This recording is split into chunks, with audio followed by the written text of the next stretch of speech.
Welcome to Sugar Land, Texas. We're live at Constellation Field, home of the Atlantic League champion Sugar Land Skeeters, who come in first place in the Freedom Division. They are 13-8, 2 games in front of the Lancaster Barnstormers, who are 11-10.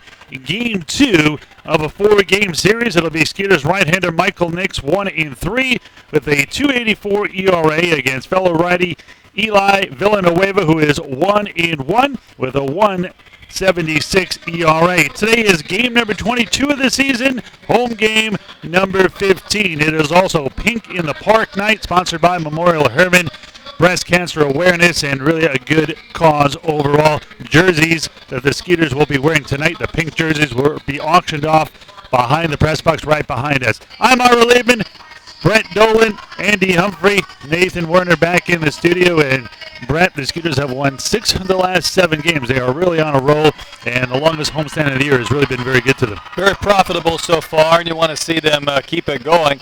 They found different ways to win games, and even last night, an early 5-0 lead, and when the Barnstormers scored 3 to make things interesting, they were able to keep the margin at 2 and win the game again for a good start to this series. Now, this team is a very good home run hitting team, the Barnstormers, and unfortunately they have a lot of lefties, and the wind is blowing out to right field tonight. How did the Skeeters counter that?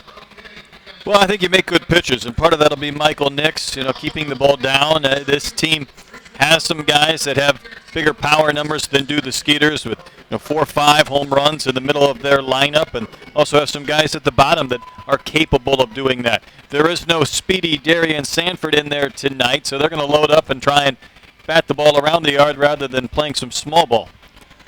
Skeeters have had a nice lineup this year, and it continues to get better. Barfield's been hot. Prince has been hot. Jan Santi, probably the hottest hitter on the team right now. So is Chris Nelson.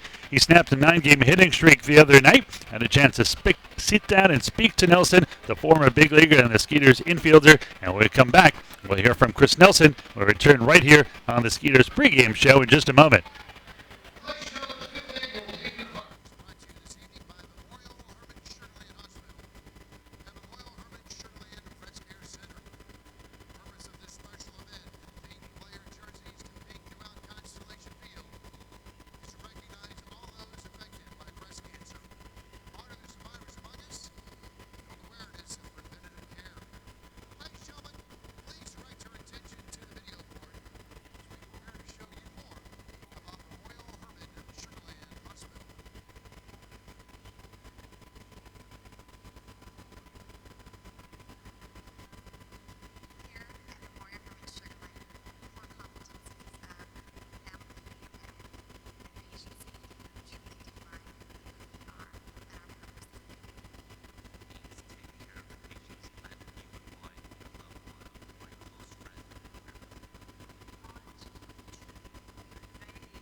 Welcome back. Ira Liebman here with Skeeters infielder Chris Nelson. Chris, let's talk about your high school career. You hit .582 your senior year, 8 home runs, 36 RBIs. You stole 25 bases. You were a high school All-American. I mean, talking about getting a hit once every 2 at-bats, even better than that, actually. Tell us about your career there in high school. Well, high school was just playing the game I love, and, just playing hard, and, fortunate to, hit what I hit, and it's one of those things where, it's high school ball, at the same time. I mean, not every high school player hits .582, though. Yeah, you're right, but it's, it was good baseball, but, yeah, I just, it was one of those ones you had to take advantage of, opportunities at the time. Now you get drafted by the Rockies in the first round, 9th overall in the 2004 draft out of Redden High School in Stone Mountain, Georgia. Did you see anybody taking you to a first round, or were you really surprised that you got picked that quickly?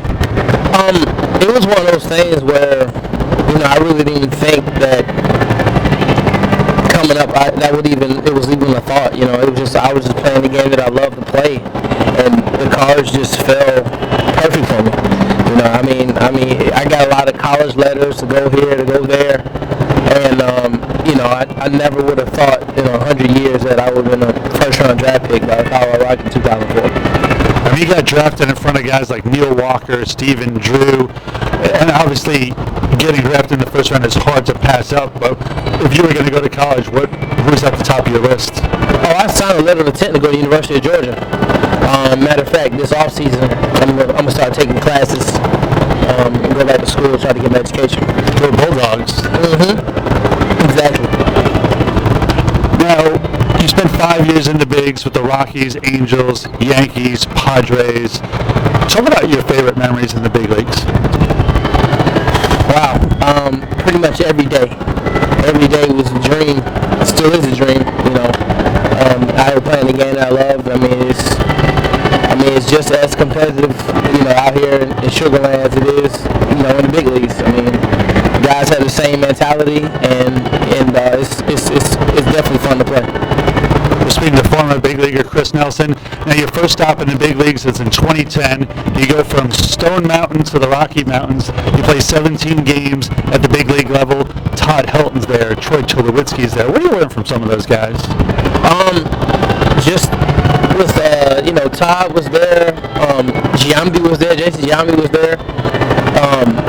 Tulo and Cargo, and just a lot of veterans that played the game, and Cargo's still playing.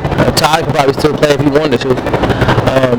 It's just one of those things. It's just a mentality you have to learn, just like just everyday grind, just the mental stability, just to go out there and do the game, play the game you love to play every day.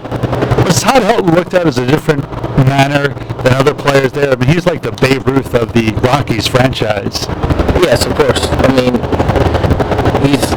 The numbers that he has, the numbers that he put up there, it's just amazing, man. He's just a great guy. He might have come off as like, a guy you don't want to mess with, a guy you don't want to talk to, but he's real easy to talk to. You can ask him anything about the game. I can text him here tomorrow. He texts me back and asks me how I'm doing and all that kind of good stuff. He's just a great guy. Speaking of Skeeters infielder Chris Nelson, now you had some pretty good speed, as we mentioned, in high school, pretty good throughout the minors. You get to the majors of that same year with the Rockies, you get your first career stolen base, and you steal home. What was that like? How did that come about? It's just one of those things where, I'm safe. I'm a hero if I'm out. I'm probably going back to AAA. Was this a straight steal of home or a back end of a double steal? It was a straight steal of home. Did you get the sign, or you did this on your own? I did it on my own, but at the same time, it was one of those things where, I really had to be safe. I had to be safe. If not, I probably would have been in Atlantic League a long time ago. Was it a key moment of the game? Was it the winning run? How did it set up in the game? I really actually don't remember. I just remember it was one of those things. Your mind just go blank and you just go. Now you go from the Rockies to the Yankees in 2013. You're playing with guys who are future Hall of Famers.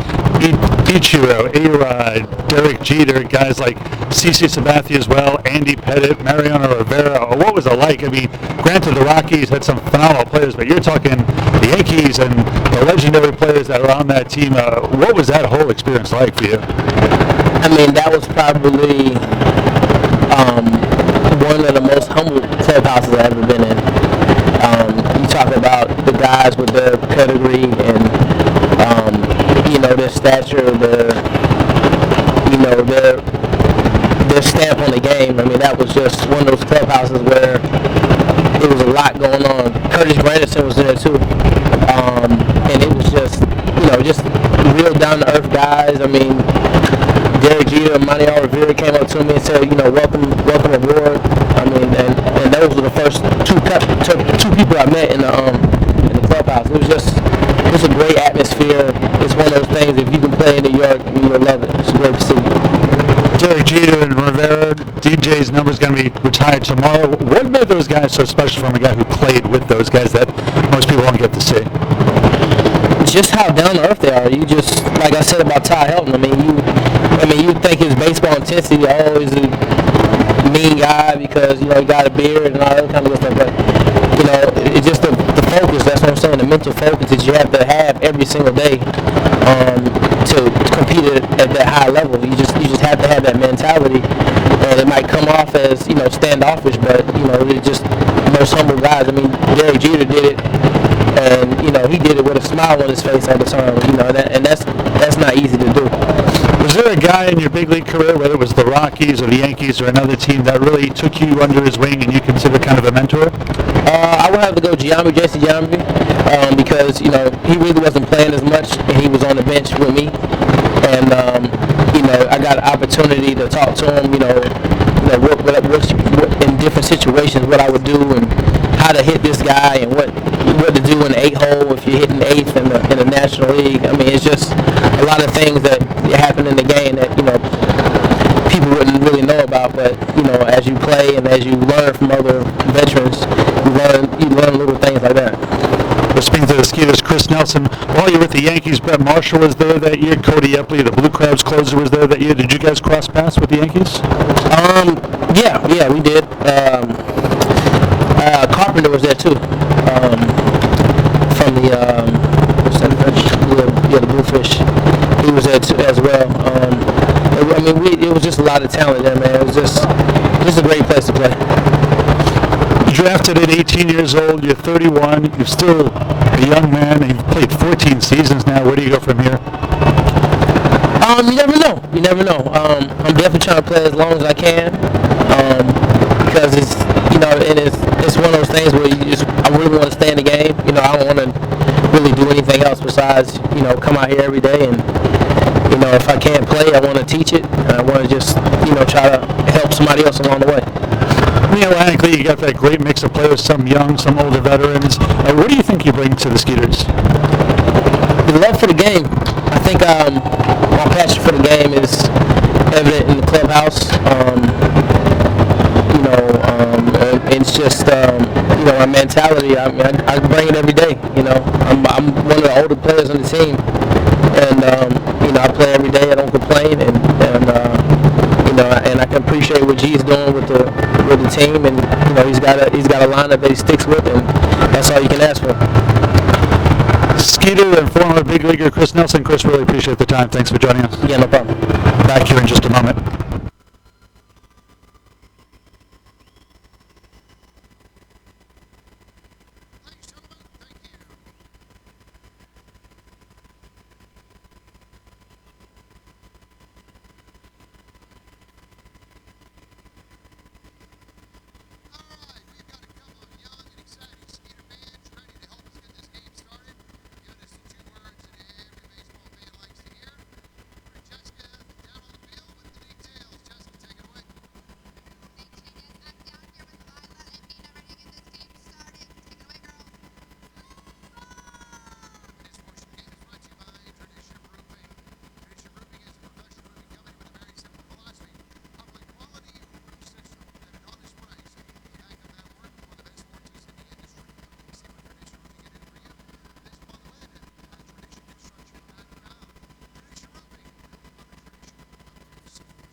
Well, it's time to play ball here at Constellation Field. Time to take a look at the starting lineup for the visiting Lancaster Barnstormers.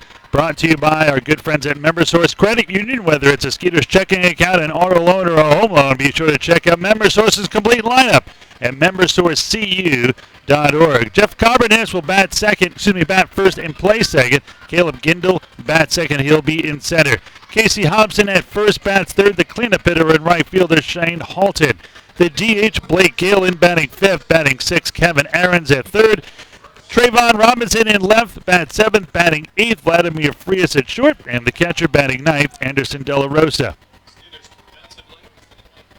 Defensively for the Skeeters, Miller, Jansanti, and Barfield in the outfield left to right. Nelson, Zawatsky, Prince, and Scott third to first around the diamond. Rodriguez catching Michael Nix. First pitch here by the Skeeters right-hander. And this one is a strike. No balls and one strike to count. And we're underway game 2 of a 4-game series here against the Barnstormers. And it is game number 8 of a 10-game homestand. They set up outside here. And the 0-1 is low. 1 ball and 1 strike. Carbonis and even 400. No home runs, no RBIs. That's just 4 for 10 to begin the season. He has been hurt playing in just 3 games. The 1-1 here from Nix. This one is low and away, 2-1. Nix, 33 years old, 6'5", 245 from Auburn, Alabama, a former 11th round pick of the Braves in 2005 out of Auburn University. Only player to play for the Skeeters in all 6 seasons of their franchise's history. The 2-1. Swan and belted to center field. Going back is Jansanti. Still going back. Reaches up. And it's off of his mitt. Bounces up over the wall. That's going to be a ground rule double, although Carbonis was already almost at third base. And Jansanti is slow to get up. Let's hope he is okay. A hard landing on that rock, and that's really... And now they're calling out the trainer. This may not be good. You know, you wonder if you just start to cut yourself a little bit on that gravel. The dive he took, I would thought he'd get the wind knocked out of him, but hopefully it's not anything more than that. And he's holding his right hand, so I think you're right. I think he did cut himself. You know, if the wind's blowing in, he probably makes that catch. Blowing out, he gave it a great effort, but with that warning track, and yeah, Prince motioning in as well, that looks like there's probably some blood on that hand and some cuts. I mean, you see what it does to guys' pants when they slide right on just the dirt, as far as it rips them, and so it had the same effect on your hand, especially with the force by which he went into a dive. Well, a 5-3 score last night. The Skeeters won it close when the wind was blowing in.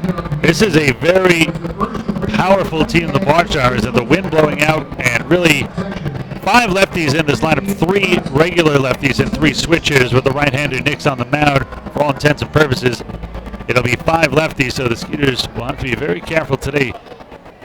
And they're going to take him out of here. Let's see. And they are going to take Jansanti off the field. We'll see who comes in. Looks like Joe Benson. That's what I figured it would be. Carry motion like long hair coming out the back of his hat. Just like that, the first play of the game, Skeeters lose Jansanti, and let's hope that is just for the rest of this game. He is the hottest hitter maybe in the league right now, and this is a guy that is just literally tearing it up. 9-game hitting streak. He's hitting .531 over that span. He's hit in 15 of his last 16, just under 400 at .397. I'm going to take that. Derek Miller's going to move over to center, and he's going to, and Benson will go into left. That is what's going to happen here.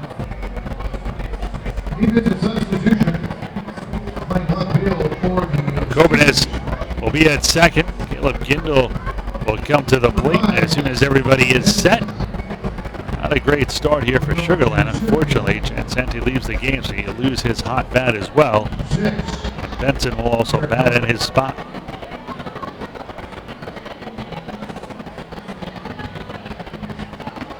We are ready to go here. Caleb Gindel, 296, 5 home runs, leads the league with 19 RBIs. The left-hander hitting, and Gindel will step in here. Gonna have to keep the ball down today. Wind is really blowing hard out to right center. Nix looks at second, but he'll fire it home. And this one a strike on the outside corner. No balls and 1 strike to count. As I mentioned, Skeeters took game 1 last night 5-3. They have won 6 of the last 7 after taking 5 of 6 on this homestand from the New Britain Bees. Looks like they had to come inside here on Gindel. And this one is a little bit low and in. 1 ball and 1 strike to count. Take a look at the arsenal that Nix brings to the table. Is a fastball, a curveball, a splitter, and a cutter. 1 ball and 1 strike. 1 on. A double to lead off the game by Coburnis down at second. Top of the first, no score. The 1-1 by Nix. A fastball strike on the outside corner. 1-2 to count.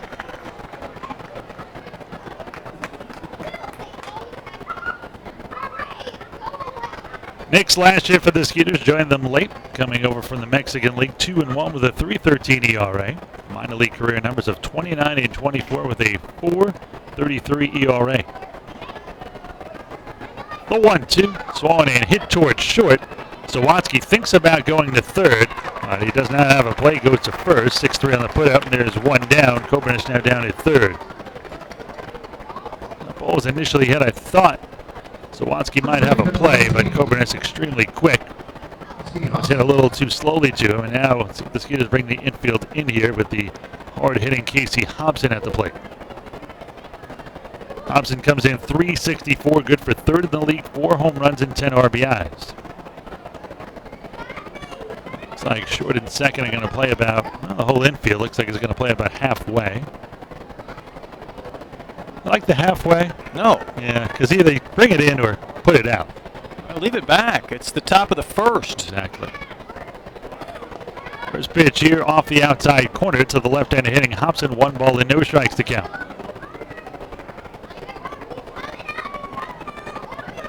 Nix helped the Skeeters win their first championship in their franchise history. He's got 5 rings now.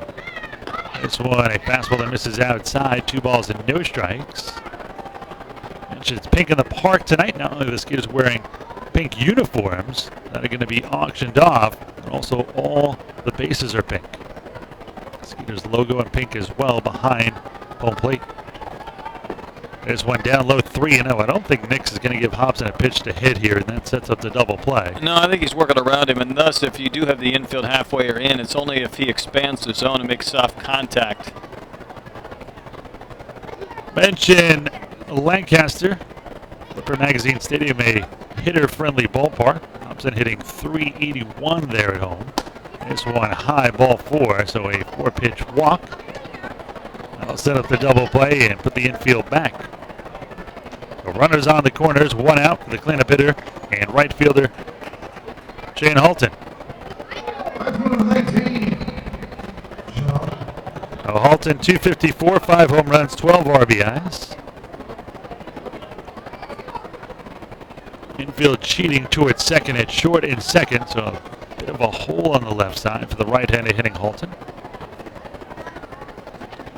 Nix, his last start was phenomenal. 7 innings, 2 hits, no runs, 6 hits, 2 walks. Picked up the victory, 95 pitches, 60 of them for strikes, but he had 2 other starts that were great, and he got the loss in both of them. His first start of the year, 6 innings, 1 earned run, 4 Ks, no walks, took a 3-1 loss as the Skeeters didn't get him any run support. The next start, his second of the year, was probably the worst of his starts. 6 1/3, 8 hits, 5 runs. He lost that one 6-4, but the start after that he should have won as well. 6 innings, 5 hits, 2 runs, 103 pitches. And he lost that one 3-2. So arguably, instead of 1-3, he could easily be 3-1. His .284 ERA is 10th in the league, and he is 2nd in the league in strikeouts with 24. He could use a K here. The 2-0 to Halton. Fastball strike on the outside corner, 2-1. Top of the first, no score. The Barnstormers threatening to score first with runners on the corners and only 1 away.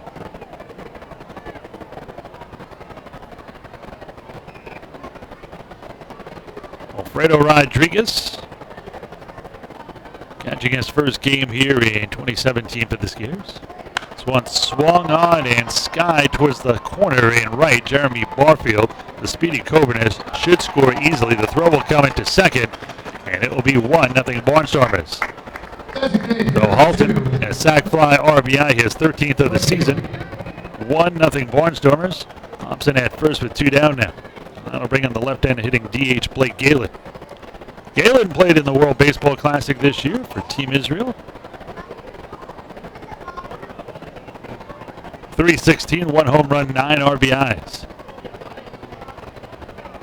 I think if Nix gets out of this with just the 1 run scored, I think that's what makes Nix good. And you can see a lot of pitchers, and the guy that comes to my mind is which I am pointing as the example to be the opposite, is Michael Pineda of the Yankees. He never can seem to get that out to maybe make a game that is close and keep it close. He tends to let up that big hit when he can get out of it fairly unscathed. And Nix has the opposite ability where instead of letting up that big inning, he allows maybe 1, gets out of it, and then gives his team a chance to come back and win. Yeah, I think that's the key for any pitcher who wants to be successful over a long period of time.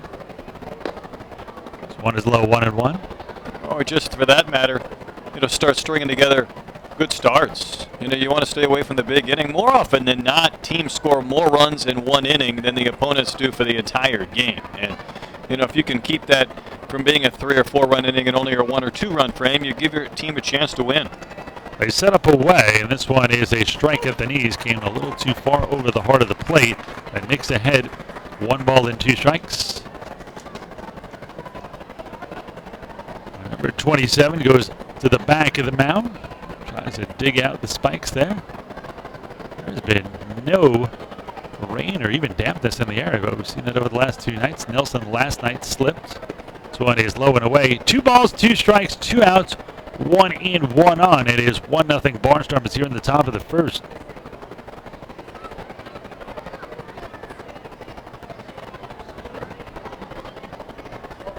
Let's see if Nix can get out of this right here. The 2-2. This one is low in the dirt. 3 balls and 2 strikes. So now the runner at first, and Casey Hobson will be off and running with the pitch. The Skeeters are going to go play Somerset next week. They got rained out again today after getting rained out again yesterday, so they're going to be playing back-to-back doubleheaders. They may be worn out by the time the Skeeters get there. That'd be fun. They set up outside. The payoff pitch. There goes Hobson, high and outside, ball 4. Second walk of the inning for Nix. Runners at first and second now. 1-0 Barnstormers, and Houston product Kevin Aarons will step in. Aarons comes in 9th in the league in hitting at .323 with 3 home runs and 17 RBIs. Nix does not have a good strike-to-ball ratio here. 22 pitches, 9 for strikes, 13 for balls. That is very un-Nix-like. In fact, Nix, in his 4 starts coming into this game, has only walked 4 total. He's walked 2 here in the first. This one low and away, backhanded by Rodriguez. 1 ball and no strikes to count. Nix, like Hale, usually does not walk many. And here comes Gary Gaddy, I think. Oh, that is Rafi Montalvo, who's going to have a timeout here. Trying to get Nix regrouped. And what do you think is wrong here that you noticed here with Nix? It's an interesting or curious time to pay a mound visit. I don't know if he noticed body language. A couple of times, plate umpire Rodney Galloway's gone around in front of the plate to dust off the dish when maybe it didn't need it. So I'm wondering if that's a conversation with Wilfredo Rodriguez, and Rodriguez may be questioning pitches that seem to be frustrating Nix. But to me, he hasn't had a lot of those borderline pitches yet. When he's missed, he's missed. So I'm just trying to navigate maybe the choppy waters of the first and get him out of this inning. So maybe the timeout will do Nix some good. This is the back of the mound for the Rosin Bang. 1-0 the count here on Kevin Aarons with runners on first and second. 1-0 Barnstormers and 2 runners on. Casey Hobson at second, Blake Galen on at first. He just needs 1 out to get out of this fairly unscathed. The 1-0. This one low and away, and that one, you're right, missed by a lot as Rodriguez had a shift to his right to his knees. 2 balls and no strikes.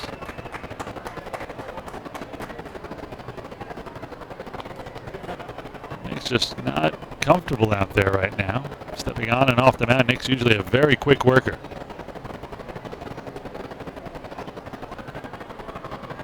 Maybe he's watched the Barnstormers too much last night. I think he did. The 2-0. Check swing. That one fouled into the screen. 2 balls on a strike. Knicks may have gotten a break there. Yeah, that helps, right? I mean, otherwise it's 3-0 if Aarons is able to hold back. check his swing and steadies right back in the sequence. A 25 pitch first inning here for Nix. 10 of them for strikes, 15 for balls. Nix needs to get the batter Aarons right here. The 2-1. This one low and away. Missed away a lot. Maybe the slider just not working for him today.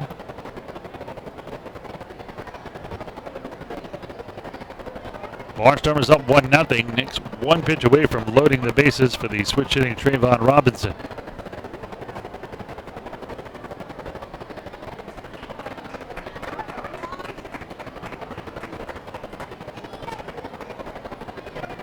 Nix from the stretch, the 3-1, swung in. Sharply hit to third. Nelson will step on third. Beat Hobson to the bag. Wise play by the veteran, and that will do it. So Nix gets in trouble, but minimizes the damage. 1 run, 1 hit, no errors, 2 men left on base. Barnstormers get 1 here in the top of the first. Skeeters coming to bat for the first time when we return.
We move to the bottom of the first inning. The Skeeters trailing 1-0. Let's take a look at the starting lineup for your Sugar Land Skeeters.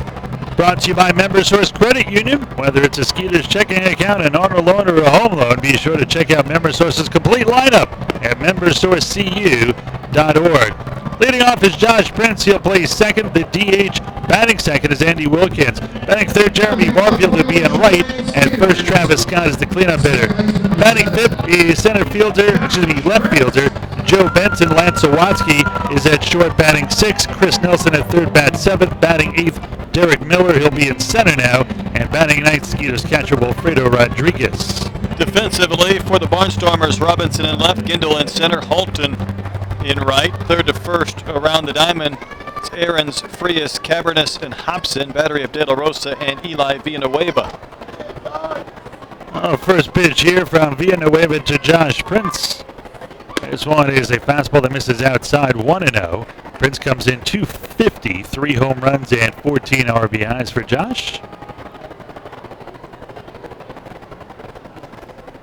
They set up outside, the 1-0. This one a strike on the outside corner, 1 ball and 1 strike to count. Prince batting 9 for his last 33, a 272 mark during the recent homestand. Batted 3 for 30 during the 7-game road trip. He's really picked it up here at home. Kind of a half-check swing, kind of went all the way through though. 1 ball and 2 strikes to count here on Prince. Villanueva, 30 years old. He is 6'2", 230 from Miami, Florida. Selected in the 27th round by the Marlins in 2008 out of Florida State University. So he was a Seminole.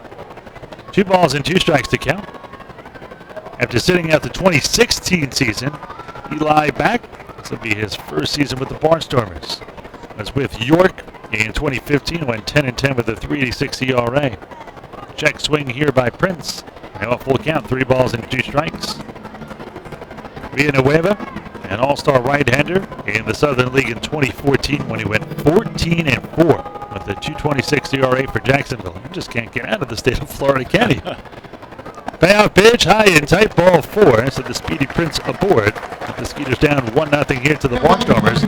Now bringing Andy Wilkins. Really like the lineup here that Gary Getty put together tonight. Move Wilkins, who's been hitting well up to the 2-hole. Barfield 3, Scott 4. Jansanti was 5th before he got hurt. Joe Benson will be 5th. Then it'll be Zawatsky, Nelson, Miller, and Rodriguez. In steps the left-hander hitting Wilkins. 246 a home run and 6 RBIs for Andy. Villanueva was the winning pitcher and slugged the decisive home run in the title game in the Class AA Southern League in 2009. So can do better. Very well. This one high and outside. 1 ball and no strikes. Made 1 big league start for the Marlins. That was on June 15th in 2011 against the Phillies. He went 3 innings, allowed 5 hits, 8 runs. They were all earned and walked 5. 1 ball and no strikes to count here to Wilkins. Skeeters down 1-0 here in the bottom of the first. Swung and hit high in the air to left center field. And it's going to be the center fielder, Caleb Gindel, will bring it down for out number 1. Villanueva was a 2004 graduate of Westminster Academy in Fort Lauderdale, where he posted a 1.15 ERA to go along with a 10-3 record on his way to earning a second-team All-State honor as a senior. So he's been a player since high school. Entering Jeremy Barfield. Barfield, although he's slumped in a little bit, still 8th in the league and hitting at .329. 5 home runs and 11 RBIs. 5 home runs, tied for second now in the league. Righty-righty matchup here. They set up low and away. And a throw to first. Prince gets back. Josh 5 steals on the season. I'm going to keep bothering Josh until he fixes this, but he is still has 1 more career stolen base than he does RBIs. This one swung and fouled straight back. Good cut there by Jeremy Barfield. I thought the 2 RBIs last night changed that, no? Let's see. Could be right. He might be 1 ahead now.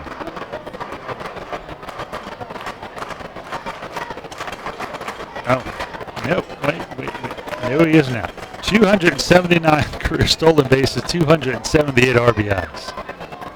There's still 1 down.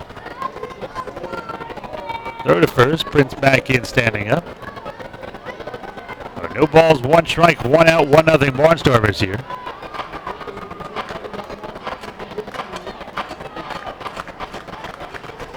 Villanueva gets the side from De La Rosa. He's going to set up way outside. There goes Prince. Got a great jump. The throw down to second. A good one, though, and they got him. Well, Prince throwing out. 2 down now for Prince. It's the second time he's been caught all year. Well, that throw was there waiting for him. Skeeters actually seeing 20-20 these days. They have exactly 20 home runs and 20 steals. That was only the 4th time as a team they've been caught. Barfield an 0-2 count on him. 2 outs, none on now. The 0-2 check swing. I think he went through, and he did, they say, and that'll do it. Now Barfield rung up. So an unconventional 1-2 with a walk, caught stealing, fly out, and strikeout. We are through 1 inning of play. It is still 1-0 Barnstormers.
We move to the top of the second inning. It is the Skeeters trailing 1-0 here. The Barnstormers' Trayvon Robinson will lead it off here against Nix. And the first pitch, a fastball for a strike on the outside corner, 0-1. Robinson, the switch hitter, batting here from the left side. Comes in batting .233, no home runs and 3 RBIs on the season. The 0-1 is a strike at the knees, and quickly no balls and 2 strikes here on Robinson. Robinson playing in just his 10th game. Spent some time with Somerset a couple of years ago.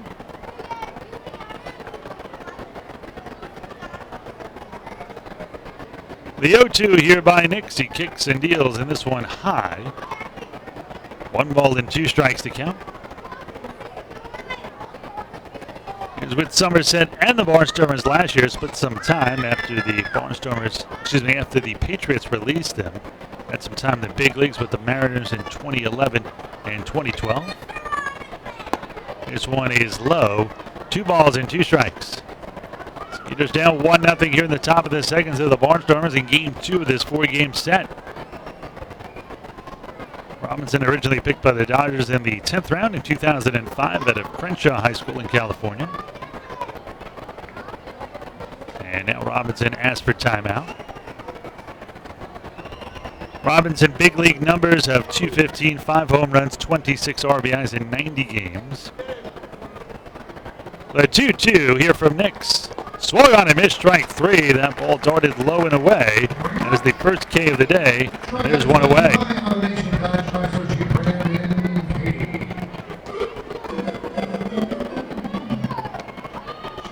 So 1 out and none on for the second straight switch hitter, Vladimir Frias, who also bat here from the left side against the right-hander Nix.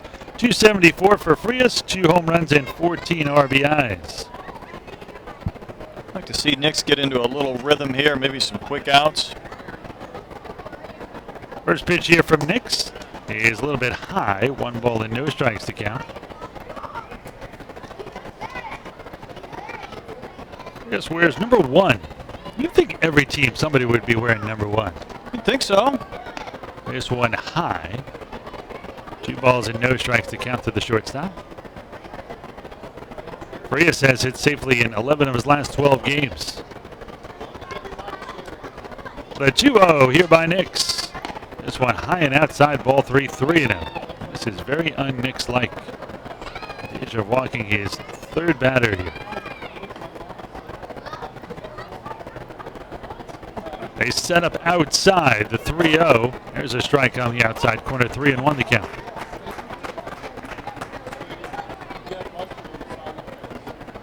Frias, a .229 career hitter coming into this season. Also has 60 career steals. The 3-1 swung and missed. I'll run the count full 3-2.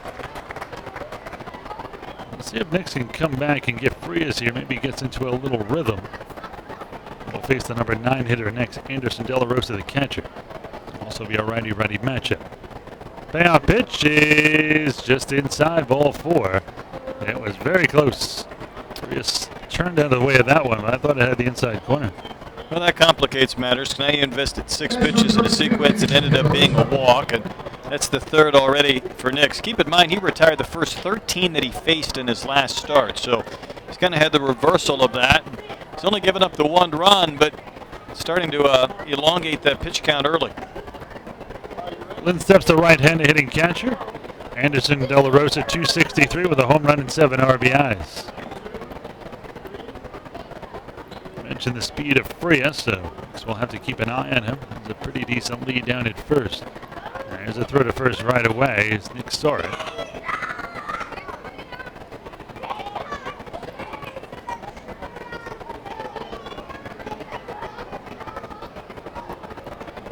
Entire field covered in shade right now.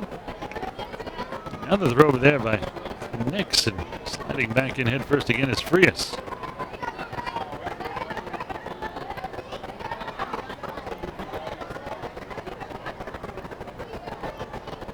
Rosa awaiting the first pitch still. This one is strike on the outside corner, 0-1.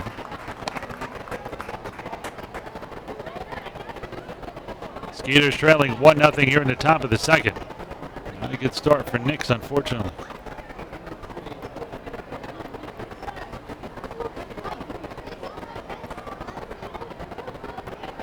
The 0-1 by Nix. This one down low, 2-0. Nix again behind the hitter. De La Rosa, 32 years old, originally from Venezuela.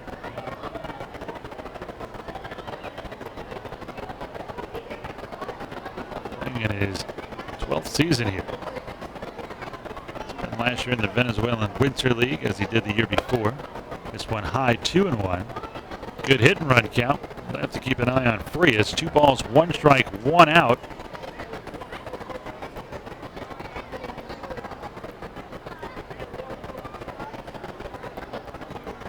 De La Rosa has been as high as AAA Nashville while in the Brewers system. Waggles the bat. Behind his head, they set up on the outside corner. The 2-1, the runner does not go, and this one skied to right center field. Barfield coming in, and it's going to drop. Miller kept coming in, and that ball just died. Wow, I thought that was going to hang up, especially with that wind. The wind blowing out, and give Frias credit. He read that better than the outfielders did. Otherwise, the ball drops, you throw it into second and get a quick force, but he was at second and was rounding. Bounces like that, it might not be Nix's night. First and second, now 1 away. We go back to the top of the order with Jeff Cobernis, who led off the game with a double. Scored the lone run of the game. Barnstormers leading the Skeeters 1-0 here in the top of the second. Cobernis came in 400, no home runs, no RBIs, playing in his 4th game this season. First pitch here, a strike on the inside corner. No balls and 1 strike to count. Cobernis, a very high pick, a second-round pick of the Nationals in 2009 out of Cal Berkeley.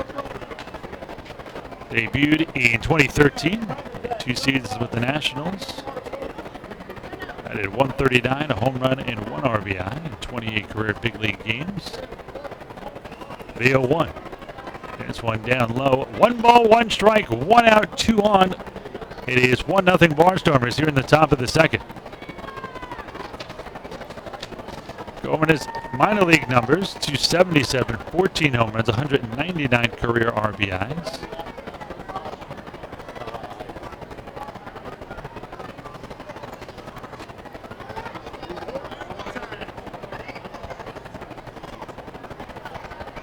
The 1-1 here from Nix. Double take comes home, and this one a strike on the inside corner. 1 ball and 2 strikes to count.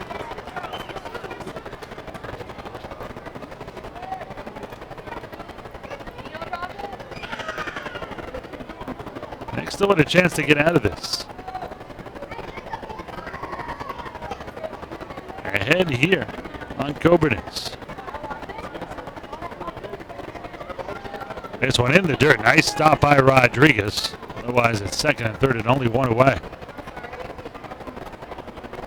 The thing at a Nix is he might miss high on 1 pitch and in the dirt on the next, and really trying to fight or feel his way through this inning. It's about Prince being almost even in RBIs and stolen bases. Well, Cobernis, just like him, 199 career RBIs, 199 career steals. This one in the dirt. Now Nix, who is ahead 1-2, behind 3 balls and 2 strikes. Now both runners have some speed. Even De La Rosa runs fairly decent for a catcher. He could be off and running here. Fredo Rodriguez flashes a few signs in front of the plate for the infield, and I think that's telling them that if both of them go here on a double steal or a hit and run and the batter misses it, they probably will throw to second to try to get the catcher rather than go for the lead run. They set up outside, and Nick spins. Does not throw with nobody covering, but diving back in was Frias. Last year, Cobernis hit .295 for the Barnstormers. Had a home run and 22 RBIs in 55 games.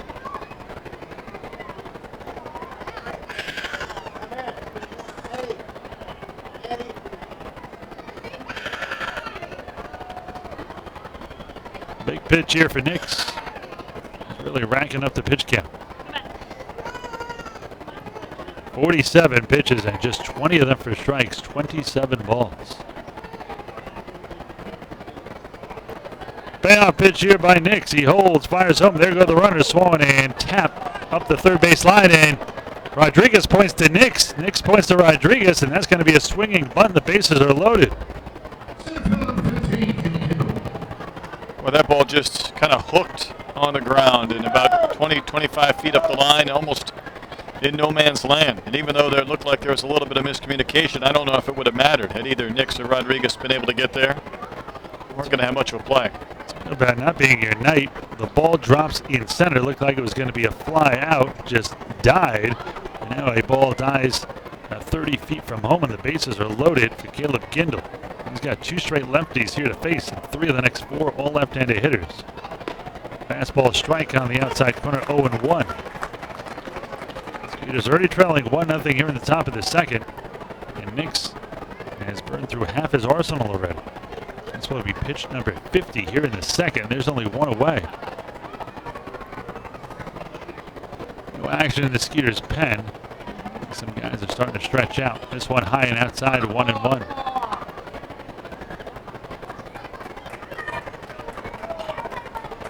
Pink in the Park night here. Great cause for breast cancer. Everybody pinked out. Skeeters wearing pink jerseys. Some guys like Nix even wearing pink socks.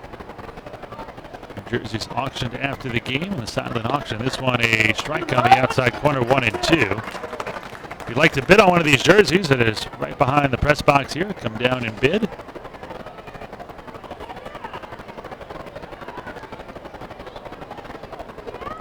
Nix needs to make a good pitch. Needs a double play ball here. They set up outside. This one is high and outside, ball 2.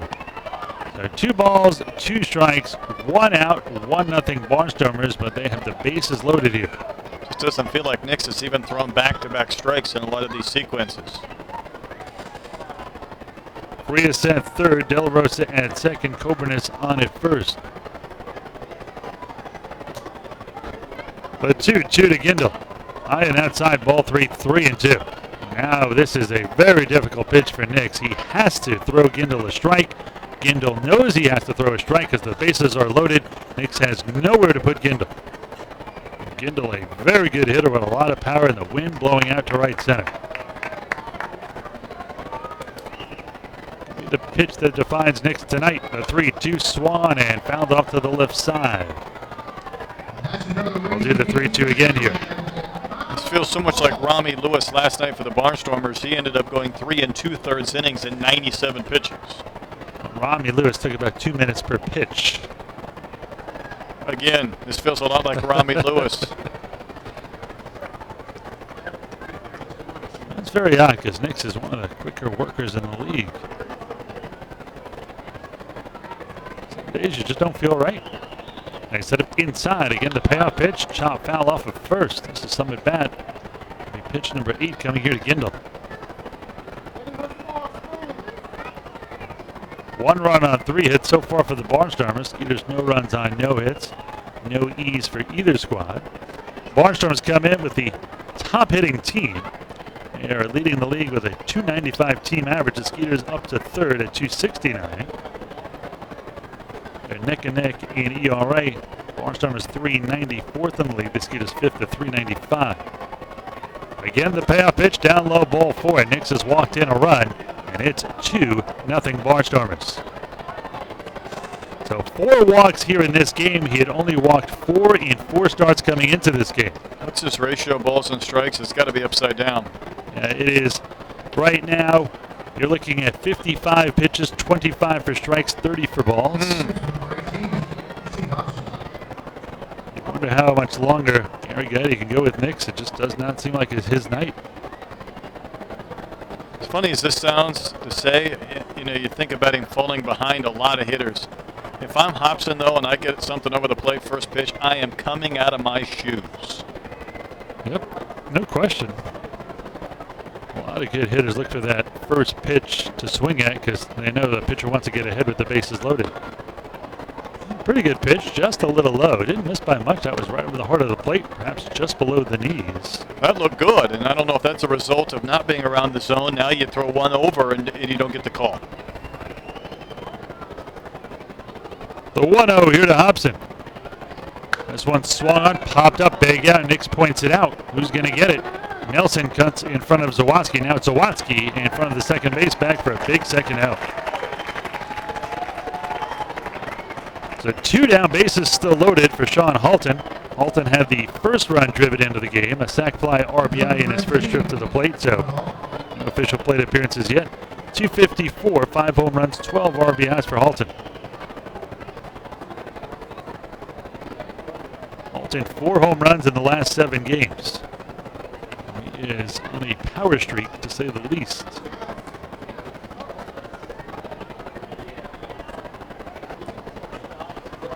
First pitch here is low, 1-0. 2-0 Barnstormers. They got 1 in the first, 1 more here in the second. Base is still loaded, 2 down. He's trying to get out of another jam as action finally begins in the Skeeters' pen. The 1-0. This one misses outside. 2 balls and no strikes. It looks like Chris Tribett. Nope, Sean Gleason warming up in the Skeeters' pen.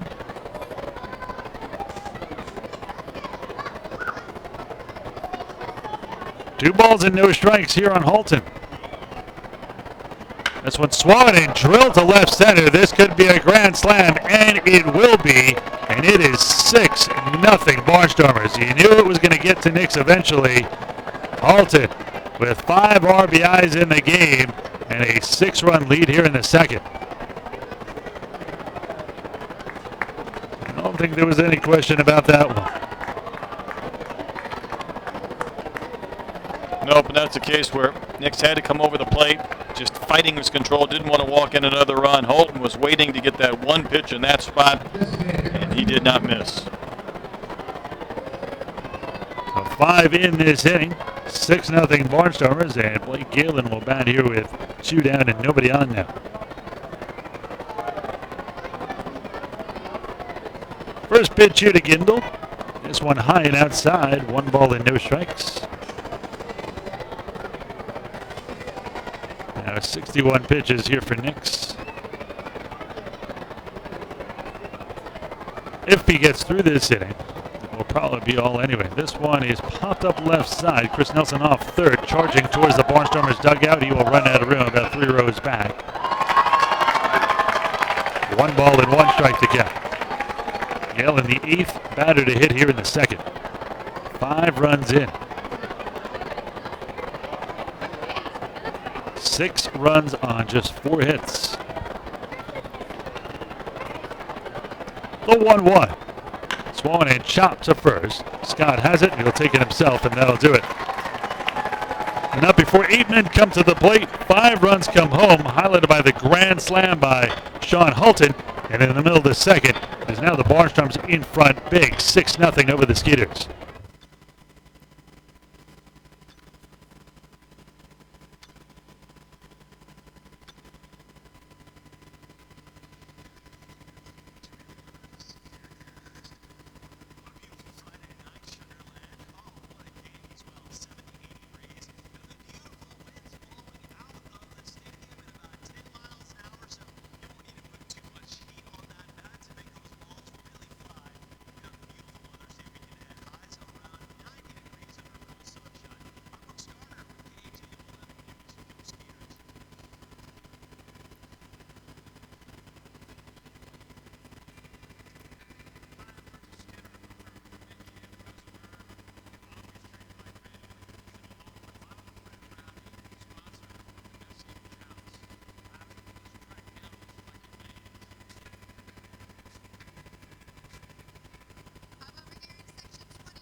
Welcome back to Constellation Field. Skeeters are trailing 6-0. Where we tell you about the order here in the second. We're going to pause 10 seconds for a station ID. Now leading off for your Sugarland Skeeters. First place number 16, your holiday players play the Pregame. Travis Scott. The Skeeters have a big deficit. They're down 6-0 here in the second after going 1, 2, 3 in the first. It'll be 4, 5, and 6 here in the second. Travis Scott, Joe Benson, and Lance Sawatsky. So Eli Villanueva does not really even have to pitch that well tonight. With a 6-0 lead he has staked to here. First pitch misses to Scott, 1-0. Travis 294, 2 home runs, 9 RBIs. This one high, 2 balls and no strikes here to Scott. Scott running a 7-game hitting streak, 8 for 21 during that span. It was a .381 average.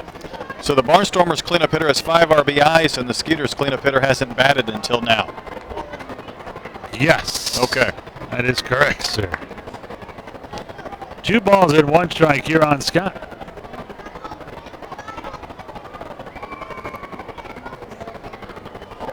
Travis awaits the 2-1. Villanueva kicks, deals, and this one is fouled off to the left side. 2 balls and 2 strikes here on Travis. Travis, a 3-time All-Star here in the Atlantic League, also was the All-Star Game MVP in 2015 when he went 1 for 3 with a double and 2 RBIs at the game-winning hit. The score tied at 1-1 in the 8th. The 2-2. Swan and chop past Villanueva charging is free as to throw to first. Just in time, dug out by Hobson at first, and there's 1 out. It's a case where you talk about infielders charging balls coming in on it. Well, for Frias, literally he was coming straight towards the plate, playing behind second base. Positioned himself where he was able to get enough on that throw on the run to get Travis by an eyelash. Joe Benson will step in here. Originally, Anthony Jansanti was going to bat here, but he got hurt diving for a ball in the first batter of the game in deep right center field. It's one to strike on the outside corner, 0-1. Skeeters trailing 6-0 here in the bottom of the second.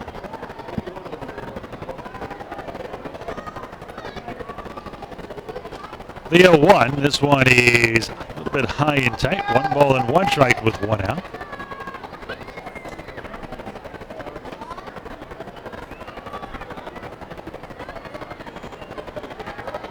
Villanueva kicks, deals, and the 1-1 is a strike on the outside corner, 1-2.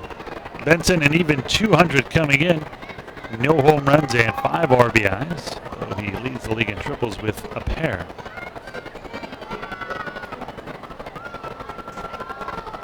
A pitch by Villanueva in the dirt. 2 balls and 2 strikes to count here to Benson. Benson, last 6 games, just 2 for his last 17 and 118 more.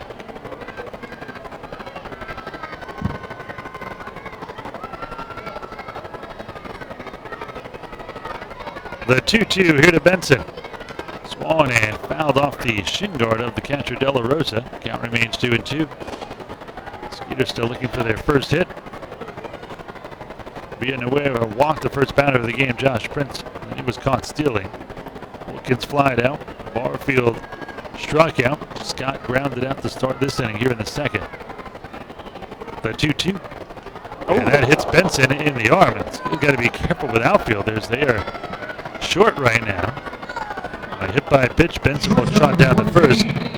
Benson has speed, but he'll probably not be stealing here with his team down 6-0. As Lance Sawatsky makes his way to the dish. Sawatsky 203 with 2 home runs and 5 RBIs. Lance really struggling, just 8 for his last 47 over his last 11 ball games, a 170 average. Spent most of the season last year with the Barnstormers before joining Sugarland the last month of this season. He had 240 with 7 home runs and 18 RBIs with Lancaster. They just want to strike on the outside corner to the left-hand hitting shortstop, 0-1 the count. Chris Nelson on deck.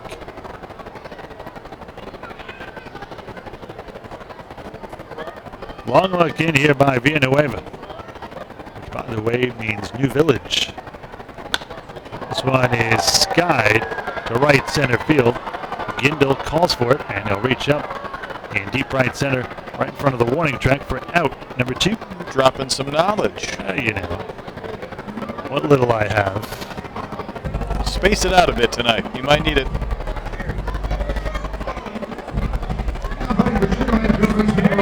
Well, it accepts Chris Nelson, our pregame interview.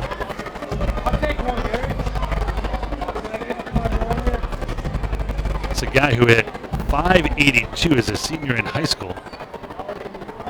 Stone Mountain, Georgia. Got tons of letters, as you might expect, for scholarships. His top choice was his home state, University of Georgia Bulldogs. Got drafted 9th overall in the first round.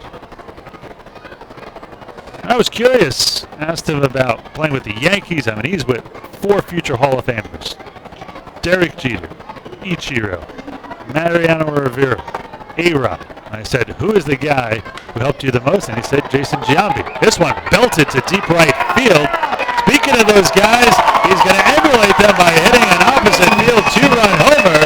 And the Skeeters cut the deficit to a third. They're down to 6-2 now. That is not easy for a right-handed hitter to go opposite field, but with the wind blowing out here to right center tonight, Nelson gets his second homer of the year. RBIs number 8 and 9, and it is now a 6-2 game. Ball's going to fly tonight. I think that one landed beyond the bullpen, and for a right-handed hitter to do that, pretty crazy. Just before the game started, I predicted a 15-14 game. Okay, you brought your way. He accepts Derek Miller. Miller 282, 1 home run, 8 RBIs. He's been a nice addition to the Skeeters. Nice one, a strike on the outside corner. No balls and 1 strike. Good on base percentage guy. Walks a lot. Pretty good hitter. Very good defender in center. The 0-1. This one way inside. 1 ball and 1 strike here to Derek Miller. Miller scored 9 runs in 7 of his 8 games.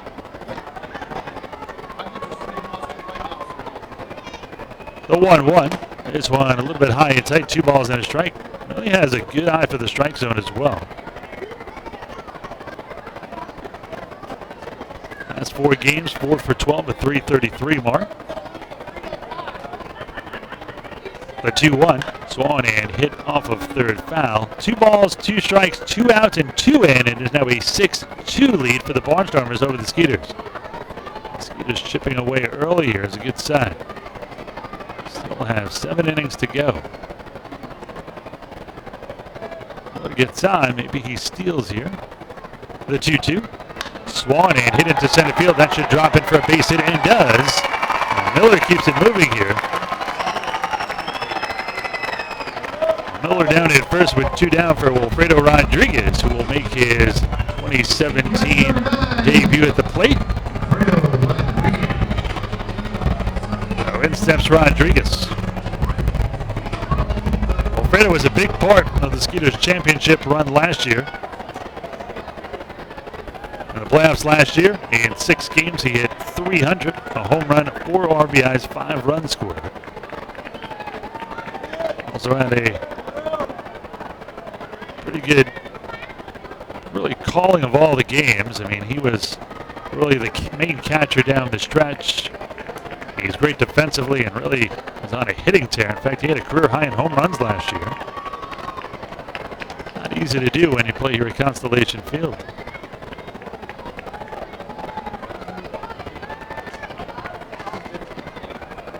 Another throw to first. Miller dives back in head first. That's what I was saying. Miller could go here. Base hit would make it 6-3, and then you've cut the deficit in half.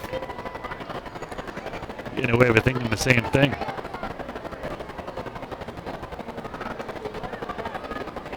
First pitch is chopped slowly to short. Charging it is Frias. He'll fire it to first, and that will be the final out. 6-3 on the putout.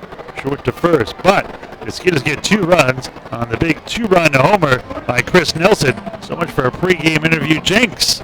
We are through 2. It is now 6-2. Barnstormers leading the Skeeters.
Skeeters have gone to the bullpen.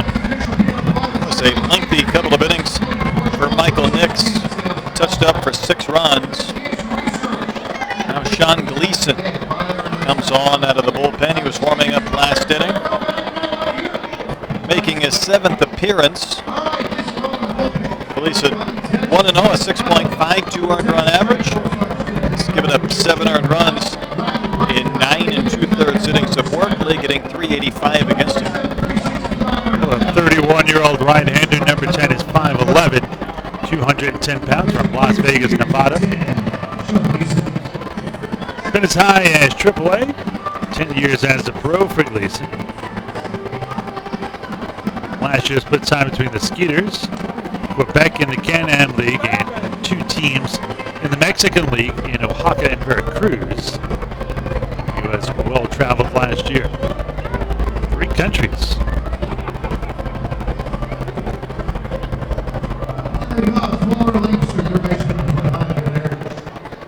Well, in steps Kevin Aarons to lead it off, the Houston product. Grounded out to third his first time up. Skeeters trailing 6-2. Let's see if Gleason can bring some levity to this game. This one high and tight. 1 ball and no strikes to count. Not a lot of games in the Atlantic League. Today, Somerset and Southern Maryland are rained out for the 2nd straight day, meaning they'll play 2 doubleheaders in a row. This one sky to right. Barfield has it. And here's out number 1. So 1 out and none off for Trayvon Robinson. Back-to-back switch hitters here, and Robinson and Frias. Gleason gets the first man he faces.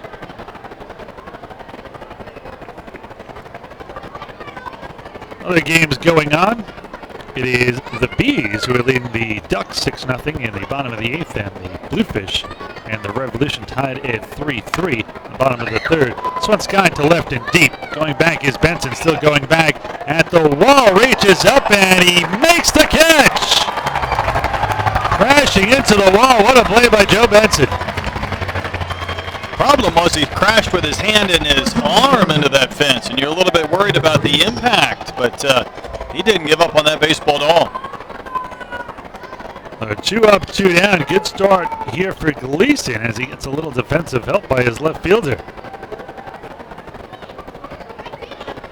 Bringing Vladimir Frias, and this game can turn very quickly momentum-wise. Here's we're down 6-0. You got a 2-run homer by Chris Nelson. If Gleason could have a 3 of 3 down here, going to bring momentum on the Skeeters side in a big way. This one right down the middle for a strike, 0-1. Gleason his last appearance against New Britain on this homestand. And the Skeeters 7-6 loss in extra innings. He went 2 innings, pitched very well. No runs, just 1 hit, 1 walk. Didn't strike out a batter. So the grand slam here tonight, a few outings ago, was actually in Lancaster, where he allowed a grand slam. I've seen a grand slam already here tonight, 1-2, as Frias waves past that one.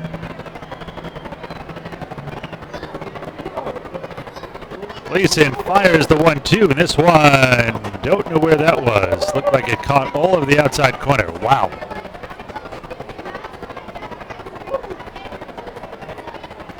So 2 balls, 2 strikes, and 2 outs. Skeeters trailing 6-2 here in the top of the 3rd.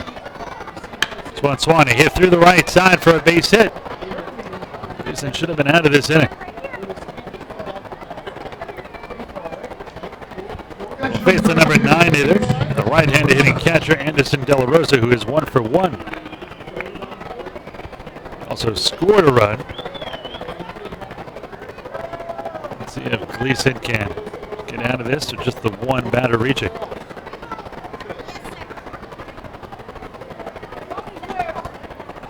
Well, in steps De La Rosa, came in 263 with a home run and 7 RBIs. 6 runs on 5 hits now for the Barnstormers, 2 runs on 2 for the Skeeters. There's a strike, no balls and 1 strike to count.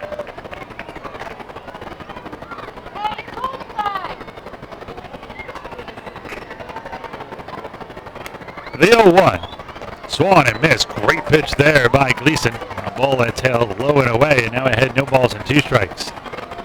Gleason features a fastball, a curveball, a slider, and a splitter.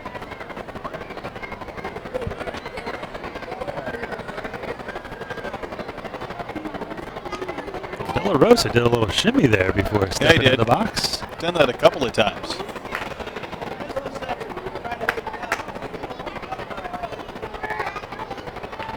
They set up outside. The 0-2 swung and chopped foul. It was in Major League 2, and Euchre says Parkman does a shimmy. The fans here love it. Then he gets traded to Chicago, and he goes, Parkman comes in. The fans here hate it.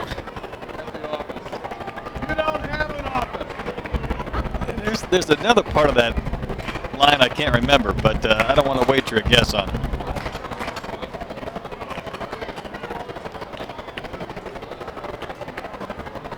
The 0-2 here by Gleason. This one swung on, popped up. Left side. Nelson does not see it. Zawaski does. Fortunately, it's short, and he'll squeeze it for the final out. It was a panic for Nelson. Unfortunately, it wasn't at him. Very helpless feeling. No runs, 1 hit, no errors, 1 man left on base. Great job by Gleason. Momentum on Sugarland's side. We'll see if they can carry it over into the bottom of the 3rd. They're trailing by 4, 6-2 to the Barnstormers.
We move to the bottom of the 3rd inning.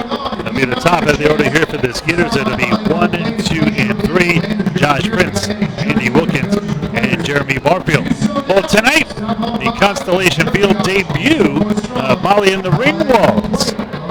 Live post-game concert featuring Molly and the Ringwalds. Go watch your Skeeters take on the Barnstormers in Game 3 of this series, and stick around for a performance from an award-winning 80s dance band. Don't miss Molly and the Ringwalds tomorrow here at Constellation Field. For tickets, call 240-HITS or go on to SugarlandSkeeters.com. Well, Josh Prince will step in. He walked and was caught stealing his first time up. Skeeters had the momentum swing their way. I'll see if it carries over here. Mets are down 6-0. Chris Nelson hit a home run. Then Gleason blanked the Barnstormers. First pitch here, a strike. No balls and 1 strike to count. In a way, it kicks and deals. Swung and chopped off the foot of Prince, and he goes down quickly. Nice job by the catcher, De La Rosa. To see if his opponent is okay. Good job of sportsmanship there.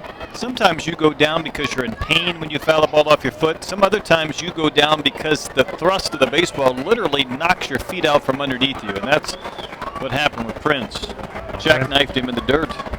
Prince up now, just trying to walk it off as the home plate umpire, Rodney Galloway, walks the ball to the mound. 34 pitches for Villanueva, 21 for strikes, 13 for balls. Prince still trying to shake it off here. Prince even sporting the pink bat here on Pig in the Park night for breast cancer awareness. His aunt actually threw out a first pitch here today, and he caught the ball. She suffered from breast cancer. He strikes out here. Second strikeout for Villanueva. And there's one down here in the third. Andy Wilkins will step in. Wilkins flew out to center his first time up. The left-handed hitting DH came in at 246 with a home run and 6 RBIs. Left-handed hitter in this ballpark tonight. I'm swinging out of my rear end after I saw what Nelson did Oppo earlier. First pitch here to Wilkins. Swung and fouled off to the left side. You were half right, except for the part that he went to the left side. That's because that's where the pitch took him. But you feel like this is like once every 3 weeks, right, when the wind's howling out with this intensity. So you don't want to waste these at bats. The 0-1. This one misses low and in. 1 ball, 1 strike, 1 out. Skeeters trailing 6-2 here in the bottom of the third.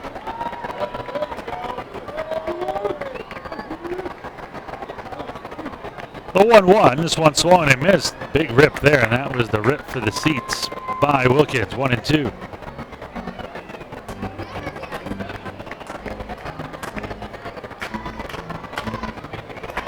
Villanueva, for a Barnstormers pitcher, actually has a good pace here.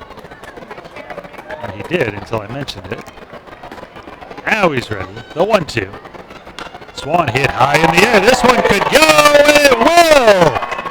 A home run for Andy Wilkins. And just like that, the Skeeters cut the deficit in half, 6-3. Second home run of this season for Wilkins, RBI number 7. And I'm going to go on a limb and say, no pitch in the air is safe tonight. That hit the roof of the ice house. I don't know if I've seen that before. You're saying something about Wilkins swinging from his rear end? Well, you get that wind blowing out. It's like that golf day when you get on the range and you're feeling really good. It doesn't happen very often. That's today. Jeremy Barfield brings his power to the plate. He struck out his first time up against Villanueva. Still 8th in the league in hitting at 329, has 5 home runs, 2nd in the league, and 11 ribbies. Popped up. Villanueva points it out right side of the infield. The second baseman, Cobernis, will squeeze it for out number 2.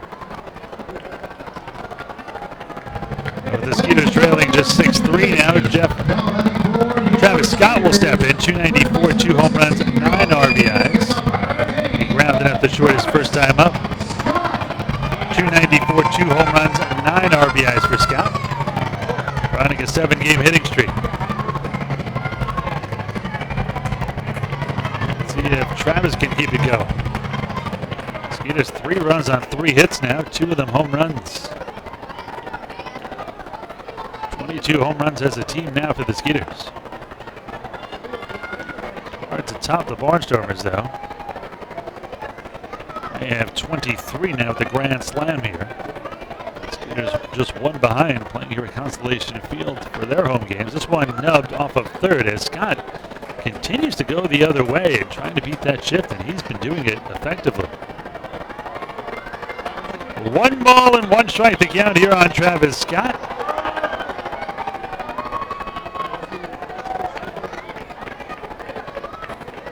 That was with 2 home runs on the season. Trying to make it 3 right here.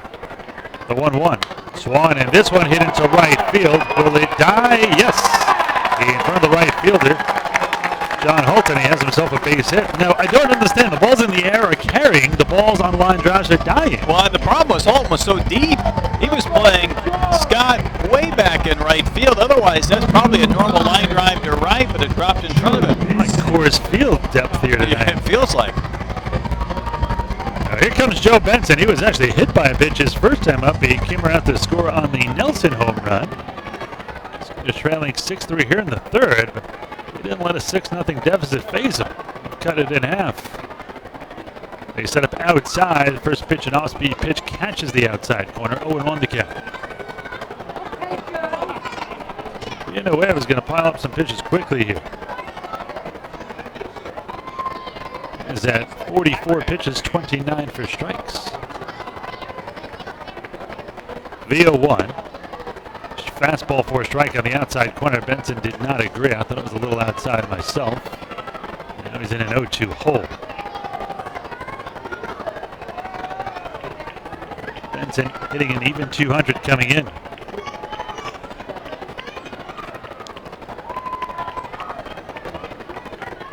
The 0-2, swallowing a nub foul. I think we have our quickest attendance number ever. 6,779 here on Pink in the Park night.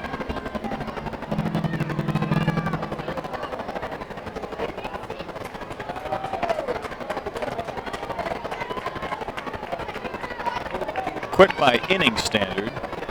Yes. The 0-2 here to Benson.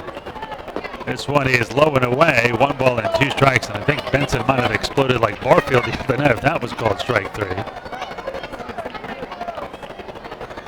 And should somebody get injured or be tossed out of this game, I wonder who would play the. I guess you could bring in Derek Piles. He's active. They set up inside. The 1-2. Swung and off the fists foul. That one in and out of the Barnstormers dugout on the left side. Skeeters trailing 6-3 here in the bottom of the third. They have 1 in after scoring a pair last inning. We're down 6-0 going into the bottom of the second. They keep plugging away. Travis Scott down on first.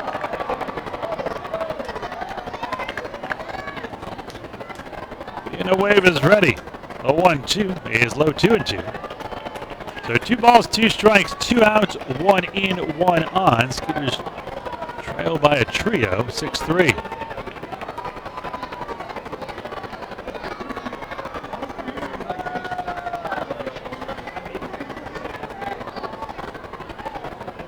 They set up away. The 2-2. And this one swung and a miss as Benson swings at a ball low and away, waves at it, misses. And that'll do it. Second strike of the inning, third of the game for Villanueva, but the Skeeters get closer on the solo home run by Andy Wilkins, his second of the year, and a third of the way through. Skeeters are down just by 3 now, 6-3 to the Barnstormers.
We move to the top half of the 4th inning. Skeeters get another run in the bottom of the 3rd, and an Andy Wilkins home run. They're just 6-3 now. Sean Gleason came on in the 3rd for starter Michael Nix and got 3 of the 4 he faced. Let's see if he can continue it here. Top of the order here in the top of the 4th.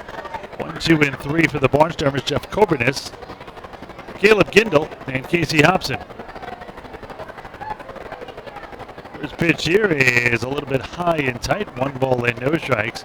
Coburn has been on base twice with a double and an infield single. He's also scored 2 runs. Top of this order, the top 4 have been very dangerous. Swan sky to dead center. Derek Miller's right there, though, and he'll bring it down for the first out. Caleb Gindel, who is grounded out and walked. He's 0 for 1. He has also scored a run and driven in a run on a bases loaded walk. Came in 296, 5 home runs, now a league-leading 20 RBIs for number 15. Now in steps the left-handed hitting center fielder. First pitch is way outside, 1 ball and no strikes. The RBI by Gindel. He has now 20 home runs and 20 RBIs in a span. Let's see here. 14 games, now game number 15. That was now RBIs in 9 straight games. This one is foul just to the right of home.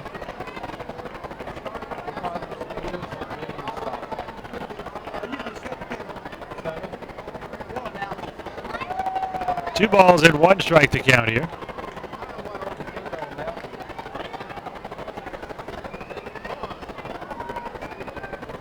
They set up away in the 2-1. Swan and a bullet, but right at Zawadzki at short. On the back line drive is the second out, and that'll bring in Casey Hobson. Hobson has walked and popped out to short. He's 0 for 1. Hobson 364, 4 home runs and 10 RBIs for the left-handed hitting first baseman. Hobson also a terrific defensive first baseman as well. Gleason's done a nice job in hitting in 2/3 so far. 18 pitches, 12 for strikes. This one broken bat past Gleason, but right to Zawadzki. Takes a funny hop, but he fires it to first, and that'll do it. 1, 2, 3 go the Barnstormers as the momentum continues to stay on the side of Sugar Land. They fly out, a line out, and a ground out. Middle of the 4th inning. Skeeters down 6-3 to the Barnstormers.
We move to the bottom of the 4th inning. Skeeters have come back from a 6-0 deficit. They got a pair of runs in the second, a solo run in the third. John Gleason has retired 6 of the 7 he has faced, so let's see if the Skeeters can continue their comeback here. It'll be 6, 7, and 8 here in the bottom of the 4th for the Skeeters. Brad Zawadzki, Chris Nelson, and Derek Miller. Zawadzki still trying to get out of that slump, 0 for 1. Threw out to center his first time up. Lance now 8 for his last 48. First pitch to the left-hand hitting shortstop from the right-hander. Swan and missed at a ball low and away. 0-1 the count. Zawadzki was trying to lift off there. 6 runs on, 5 hits for the Barnstormers, 3 runs on, 4 for the Skeeters. The 0-1. This one is a strike at the knees. I don't think Zawadzki was thrilled with that call. 0-2.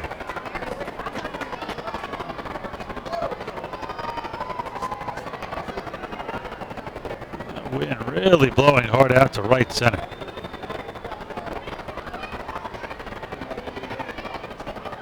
79 degrees here as this one is chopped foul to the right and behind home plate. Humidity 47. I'd say the wind is only 10 miles an hour. It looks like a lot stronger than that.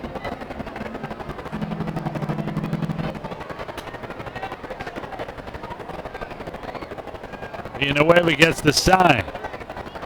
If they come back inside here on Zawanski, he'll wind and deal. And the 0-2 is swung and grounded to first. Hobson has it. He'll take it to the bag himself. 3 unassisted on the putout, and there's 1 down. But Chris Nelson made it a 6-2 game, now 6-3 here, with a chance to cut it even closer. He homered his first time up, a 2-run shot, his second of the year. Came in at 241, now has 2 home runs and 9 RBIs.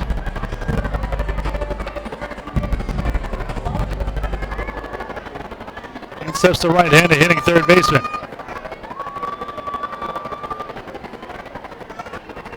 Villanueva winds and deals, and this one is a fastball up high. 1 ball and no strikes to count here to Nelson. Nelson has hit in 10 of his last 11 games, hitting .302 over that span, coming in 13 for 43.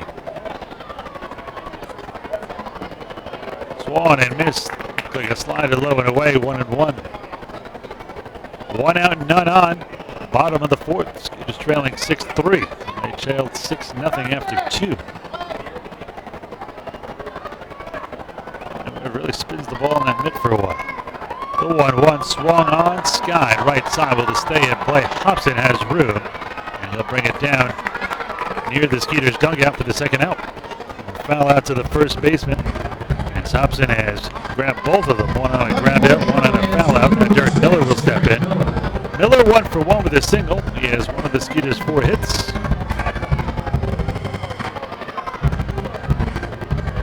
Miller came in at 282 with a home run and 8 RBIs. To Round Rock High School.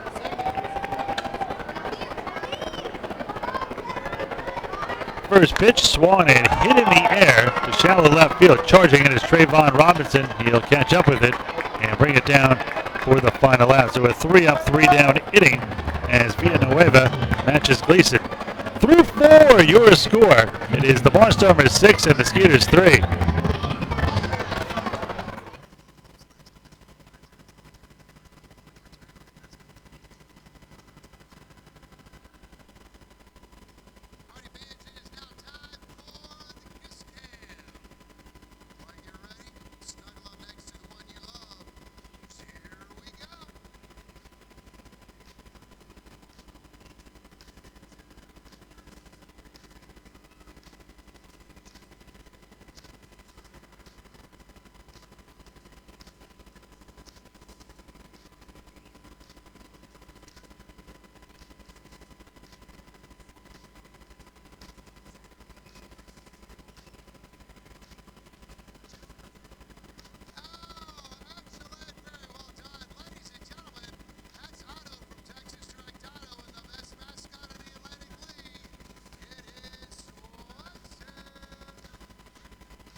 We move to the top half of the 5th inning. Sean Gleason will pitch his 3rd inning of work, and to keep this one rolling, it's Brett Nolan. Brett. So Gleason has a chance to go deeper than Nix. Nix went 2 innings. Gleason 2, now into his 3rd. He will face the heart of the lineup, Halton, Galen, and Aarons. Halton's had a couple of big swings. A sac fly in the 1st inning that made it 1-0. Grand slam in the 2nd. That made it 6-0. Skeeters have scored 3 unanswered since then.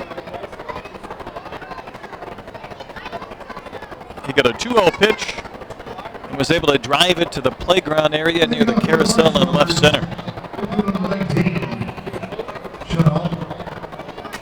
2 home runs the Skeeters have hit from Nelson and Wilkins have been no doubters to right field, which you don't often say in this ballpark.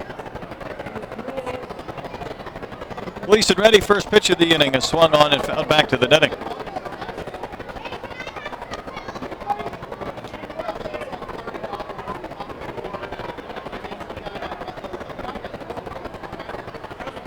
Jansanti had to leave the game, one batter into the contest. Skeeters lost his bat, swing and a miss by Halton. He had gone 17 for his last 35. He tried to lay out on the warning track in right center on a double by Cavernous to start the game and had to leave. I don't know if he got cut up a little bit. There's a high fly in the air to right field. Long run for Barfield. He should have a play. He's in fair territory, and he'll make the catch 8 or 9 feet in front of the warning track and retires Halton for the first out of the inning. That's 7 of the 8 batters, and he could have retired all of them if he could have gotten a benefit of a ball on the outside corner to Frias. And it looked like he had him struck out. Instead, he singled. When your starter goes 2 innings, it really does kind of put all hands on deck at that point in the pen. Gleason trying to do his part, go at least 3. Here's Blake Galen. Takes one for a strike on the other half. Galen has walked and grounded out to first. Skeeters with the win last night, a 5-3 win. They're trailing 6-3 tonight, but moved a couple of games ahead of these Barnstormers in the Freedom Division as Gleason misses outside and angrily grabs that baseball back from his catcher, Rodriguez.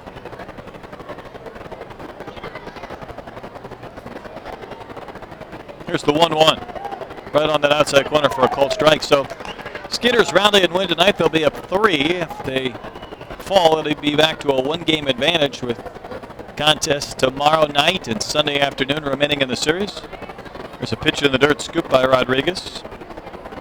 Gleason, while he was with Camden, started 26 of 32 appearances that season, so he's got plenty of starter experience, but I think both Gleason and Blevins give you 2 long guys out of the bullpen, but Blevins now in the starting rotation. 2-2 pitches downstairs. The count has gone full. I actually like both of them in that role. I think it's sometimes an unheralded role because if you're a long reliever, that means you're only coming in when the starter gets knocked out quickly like Knicks did tonight, but it is needed over the course of 140 games. 3-2 pitch. That ball smoked, going foul way down the right field line. That one beyond the concourse area.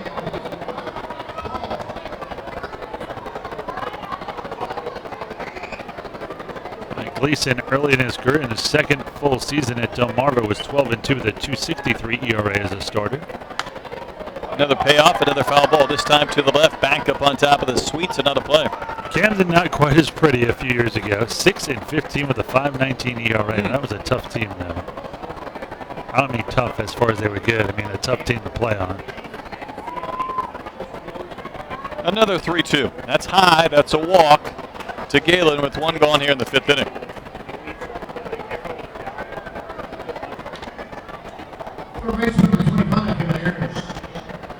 Kevin Aaron steps in.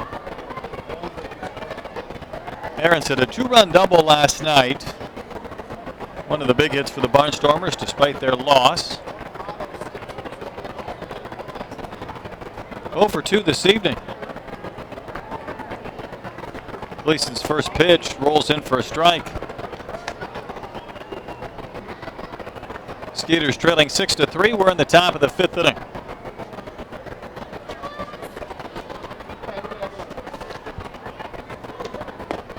Aarons looks at a strike to send the count to 0-2. Aarons has had an RBI in 8 straight games.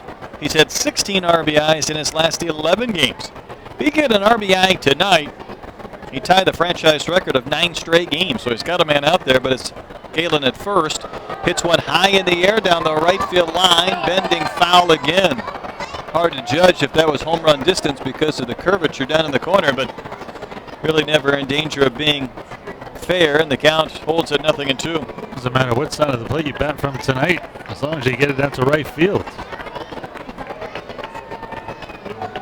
Get it up in the jet stream.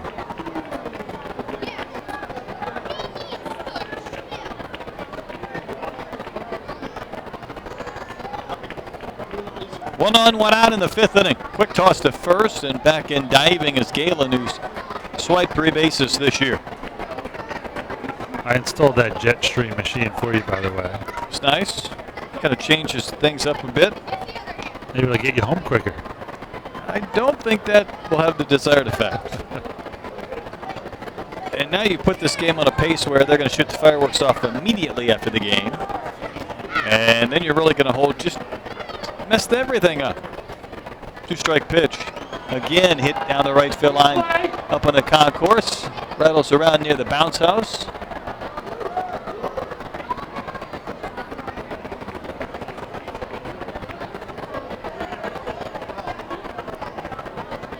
Halt and fly to right to start this 5th inning. Then Galen walked. 2-strike pitch runs in under the hands of Aarons and missed.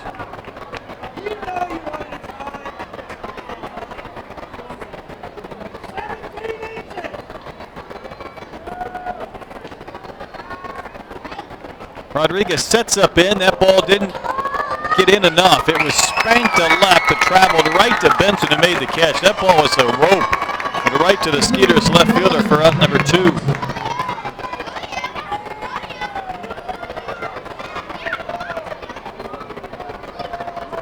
Two gone for Trayvon Robinson. So for 2 in the game. Flied out to left in the 3rd inning where Benson went back and made a fine catch against the fence. Kind of ran his arm and his glove into the fence. Robinson takes a strike at the knees, header half the dish.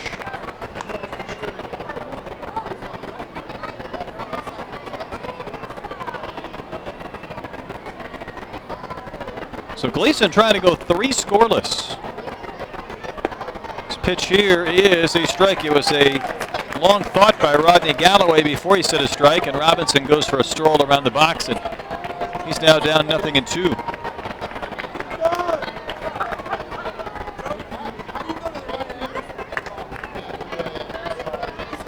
Rodriguez sets up further outside. Runner goes, pitches low, double clutch, throws off line, and it is knocked down by Sawatzky. No chance to get Galen. The double clutch really didn't help, but Galen had a pretty good jump. His 4th steal of the season.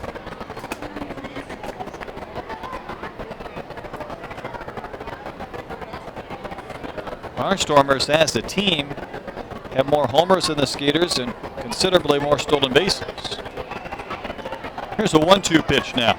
Wave and a miss and a ball in the dirt. Rodriguez will have to throw to first to complete the strikeout, but Robinson stopped running, so the K ends the inning. A walk and a man left in scoring position. Halfway done on a Friday night in Sugar Land. Skeeters trailing 6-3.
This meeting is everybody in the house will be winning some free racing games.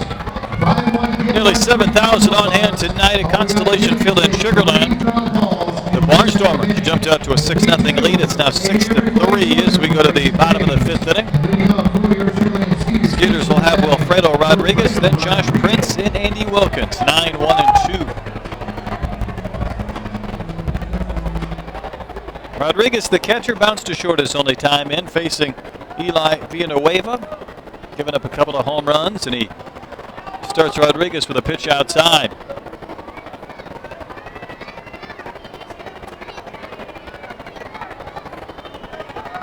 So Villanueva at least needs to get through this inning to qualify for a victory.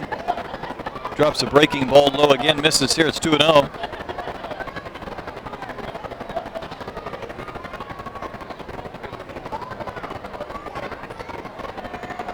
Right-hander's next offering is just on that outside corner for a strike.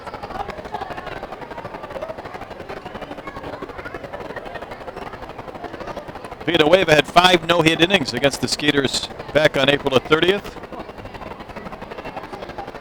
Struck out 6 in that game. He gets a strike right on that outside edge again.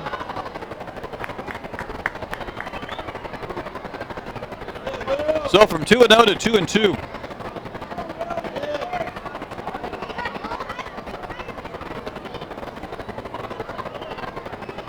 Pitch to Rodriguez, down in the dirt, knocked around by De La Rosa.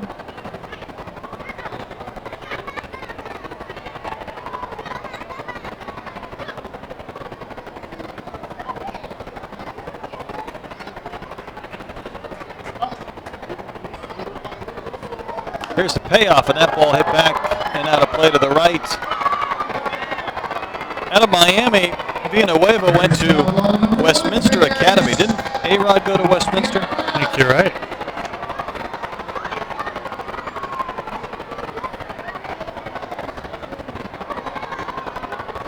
It's a baseball factory, powerhouse in that area.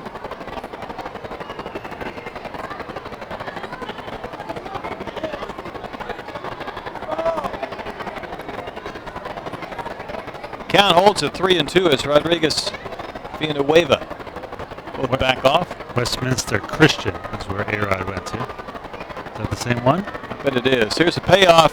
Called third strike on the outside corner. Rodriguez took off to first base. Thought he had ball 4, then turns around to argue with Rodney Galloway and down looking. 4th K for Villanueva. Here's Josh Prince. He's walked and struck out in the game.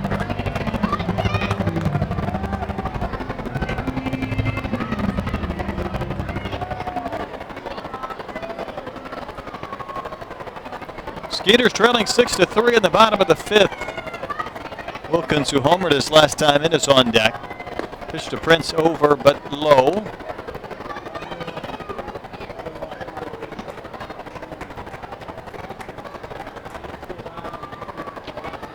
Skeeters have won 6 of 7 on this homestand. They'll have to rally tonight. They came back from a 6-0 deficit to tie the one game they lost as Prince takes a strike before losing in 11 innings to New Britain. That was back on Tuesday morning into afternoon. Villanueva, after that home run to Wilkins, has given up just 1 hit. There's a 1-1 pitch. That's a strike over the inside corner. Prince kind of threw his hands up, kind of bending back out of the way, but the pitch caught the corner.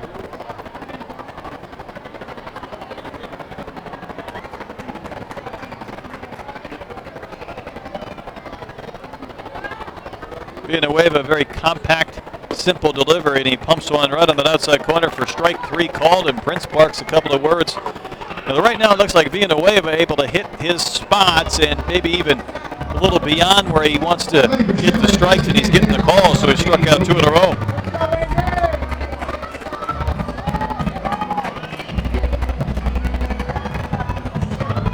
Here's Andy Wilkins. He hit a home run in the 3rd inning in which the right fielder didn't move. You'll see home runs occasionally to the ice house. He hit one earlier this year, but one where an outfielder doesn't move, it's like a comet. I mean, it might happen, but it's, you know, every few years type of a thing. This pitch is outside. It hit the right side of the roof with the Texas flag, and there's a breaking ball that doesn't. It stays up and out 2-0.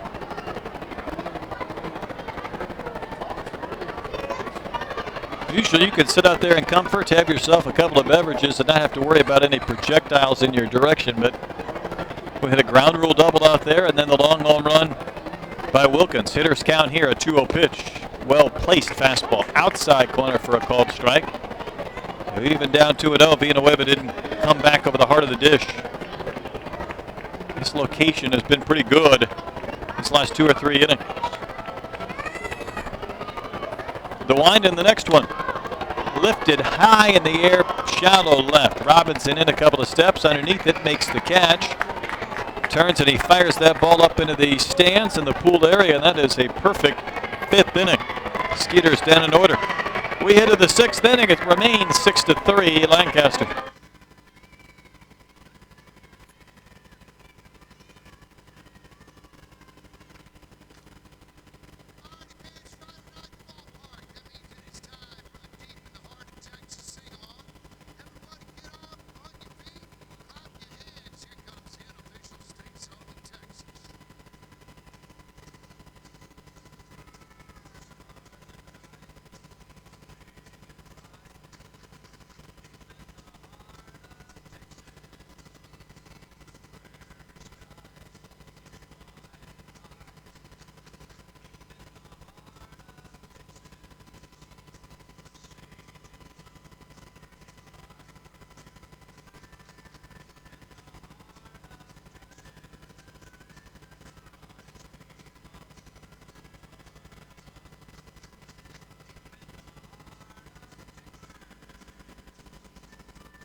New pitcher on the hill for the Skeeters is number 26, Trey Haley, the right-hander, 6'4", 215 from Nacogdoches, Texas.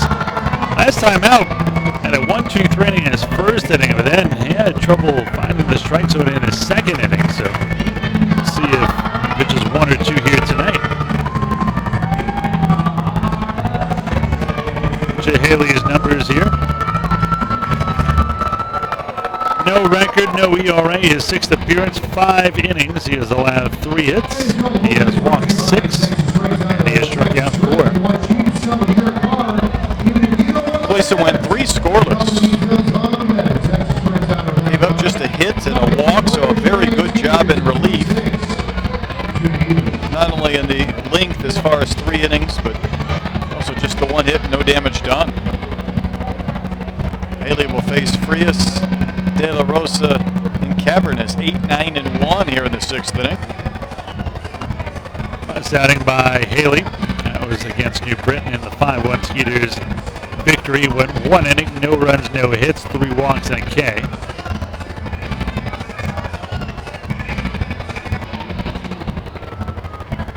Here's Frias, who's walked in single tonight. He's also been in a pretty big RBI tear. Here's a guy batting 8th in this Barnstormers lineup that has 14 RBIs on the year. That's 3 more than Barfield. In there from the left side, runs up to show bunt and drags a good one. First base side, Haley scoops and flips it in time to get Frias. Good play. It was a great play that kind of looked like the bunt in Game 1. Darian Sanford bunted up there. By the time Travis Scott charged it, Sanford was around him. Luckily, he's not in the lineup tonight. Frias tried to take that with him up the first base side and unable to get a hit. So the Skeeters will gladly take an out on 1 pitch to bring up Anderson De La Rosa, the catcher. He singled and scored in that 5-run second inning for the Barnstormers to give them a 6-0 lead. Now it's 6-3. Pitch way inside and a little bit low, and Anderson De La Rosa jumped out of the way. Haley, a former second-round pick with the Indians in 2008. Career record of 22-35 with a 4.76 ERA. Working with some tempo here, but he misses way in. So it's 2-0 to the Barnstormers catcher, batting ninth. Cavernous, the leadoff hitter, on deck.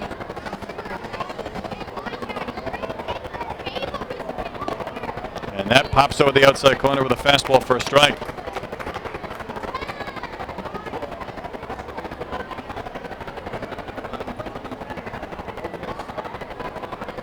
Winds again howling out towards right center tonight. It's impacted a few pop-ups and fly balls, and seen a couple of long ones in this game. Here's the 2-1. It's hit high and foul and out of play to the right.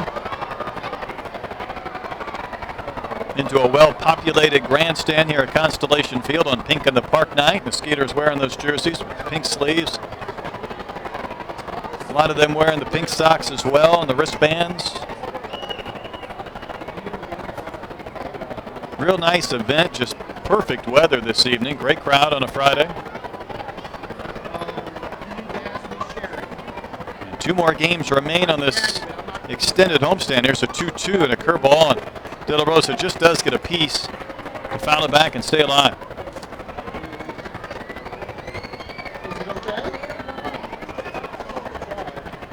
Last year he played at AA in the Royals organization with just a handful of games in Northwest Arkansas. Here's the 2-2. Breaking ball ripped on and missed.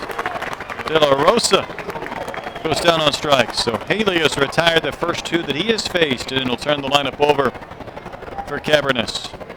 Haley features 4 pitches out of the bullpen. Fastball, slider, sinker, and a change.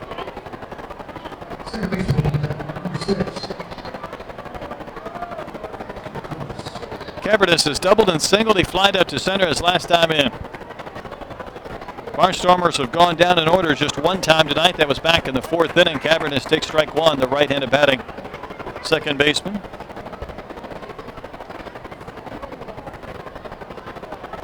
Haley, the 3rd Skeeters pitcher of the night. Well, that one nearly clipped Cavernous. It just kind of skipped out of his hand and nearly got Cavernous on the left shoulder. Sounded like it nicked him, but got out of the way just in time. You almost hear it whistling as it came by. Here's the 1-1, and it runs over that outside corner for a strike. It's just Rodney Galloway calling balls and strikes this evening.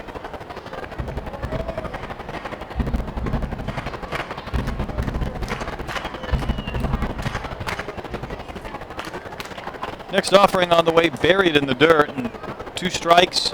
Rodriguez threw his body on top of that just in case Cavernous may have checked his swing, some type of extension.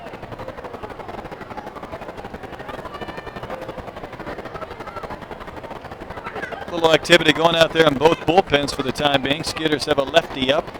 That'd be Dustin Richardson for the Skeeters. Ball hit in the air down the right field line. Barfield on the move will get there and track it down, a running one-handed catch. Haley has a perfect 6th inning. 5.5 complete. It remains a 6-3 Lancaster lead over Sugar Land.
6 runs on 5 hits for the Barnstormers. 3 runs on 4 hits for the Skeeters as this game moves into the bottom of the 6th inning.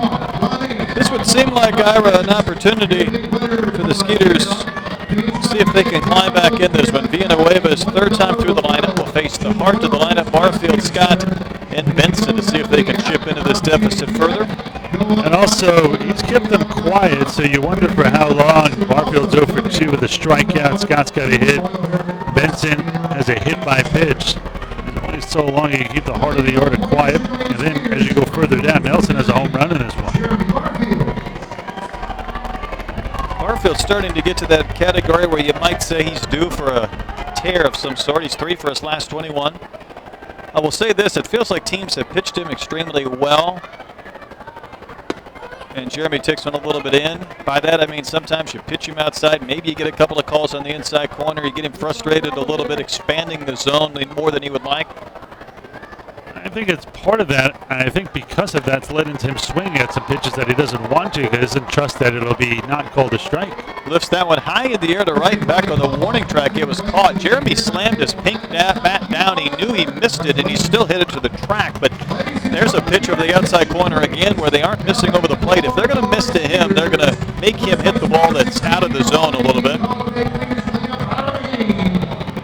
Nobody really adjusted to him all last year as he won the Atlantic League Player of the Year, so there's only so long before he adjusts back. And those are the really great players. I remember my first year as a broadcaster, a manager telling me that don't look at first half numbers, look at second half numbers, because they're going to adjust to you and they see how the batters adjust back.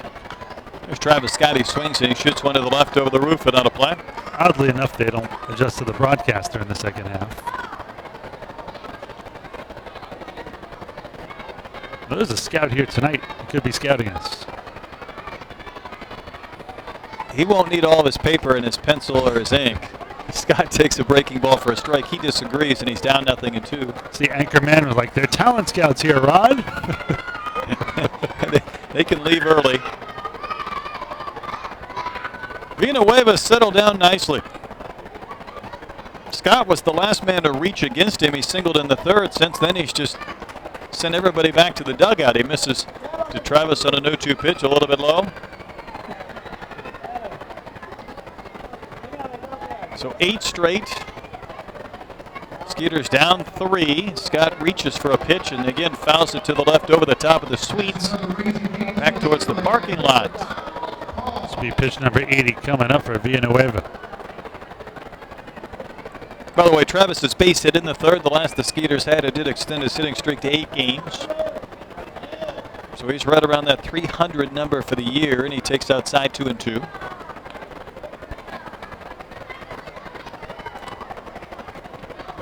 Coming off a 16-homer campaign last year, he's got 2 long balls this season.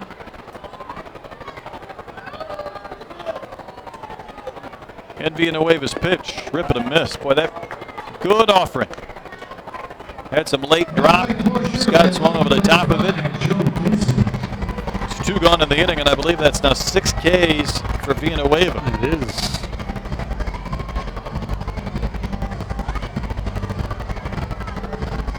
There's Joe Benson.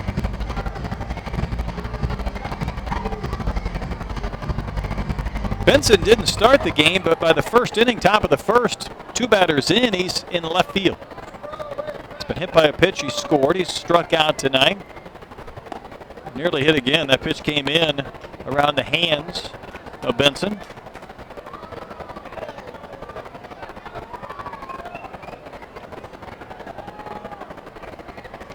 So the Skeeters one time looked like they might be in for a slugfest, and then Villanueva's found that different gear. He misses here, though. It's 2-0. It's a right-hander throwing for the Barnstormers in their bullpen. Skeeters have had their lefty up. 2 to Benson. Reaches for a breaking ball that was maybe a little bit up and out and fouls it away to the right. Best part about Benson, though, when he got inserted into the game, Gary Gaetti was out there attending to Chance Santee, rather deep right center, and he pointed back to the dugout and he just pointed to the shoulders as if shoulder-length hair, and then he waved his fingers around saying, let's get it going. Soft line drive hit to left center for a base hit, so Benson continues the frame with a 2-out single. It was a great stroke by Benson. If you're Joe Benson, you think, man, that's the stroke I want to have every time out there. Especially because Villanueva's been finishing off guys with 2 strikes tonight, but not that time. And here's Lance Sawatsky. So if Sawatsky would launch one out of here, he'd make this a 1-run game. Sawatsky, he's been taking extra batting practice, trying to get himself out of this slump. He's 0 for 2 tonight.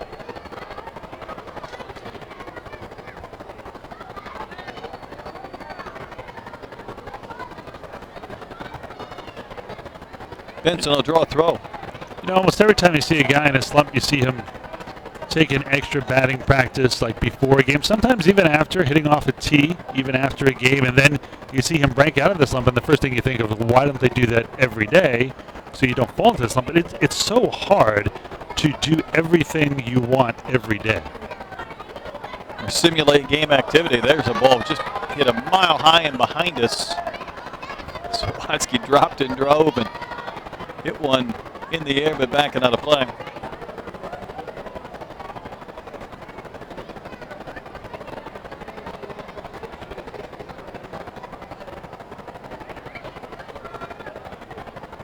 Skeeters trailing 6-3. We're in the bottom of the 6th inning. Benson at first, not a very big lead. Villanueva's offering is hit on a few bounces to the second baseman Cavernous. He's got it back on that outfield grass, but he'll throw out Sawatsky to win the inning. So a 2-out single with the Skeeters leave a man. We've completed 6 innings tonight. It remains a 6-3 Barnstormers lead over the Skeeters.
New pitcher on the mound for the Skeeters is their only southpaw, that's Stutson Richardson. Richardson, number 34, is 33 years old, 6'6", 220, from Newton, Kansas, a Texas Tech product.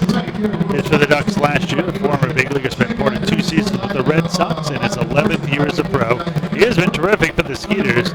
No record, a 1.17 ERA. This will be his 9th appearance. He does have a save in 7 2/3. He has struck out 11, walked 5, and allowed just 3 hits. Comes the 4th Skeeter pitcher of the game.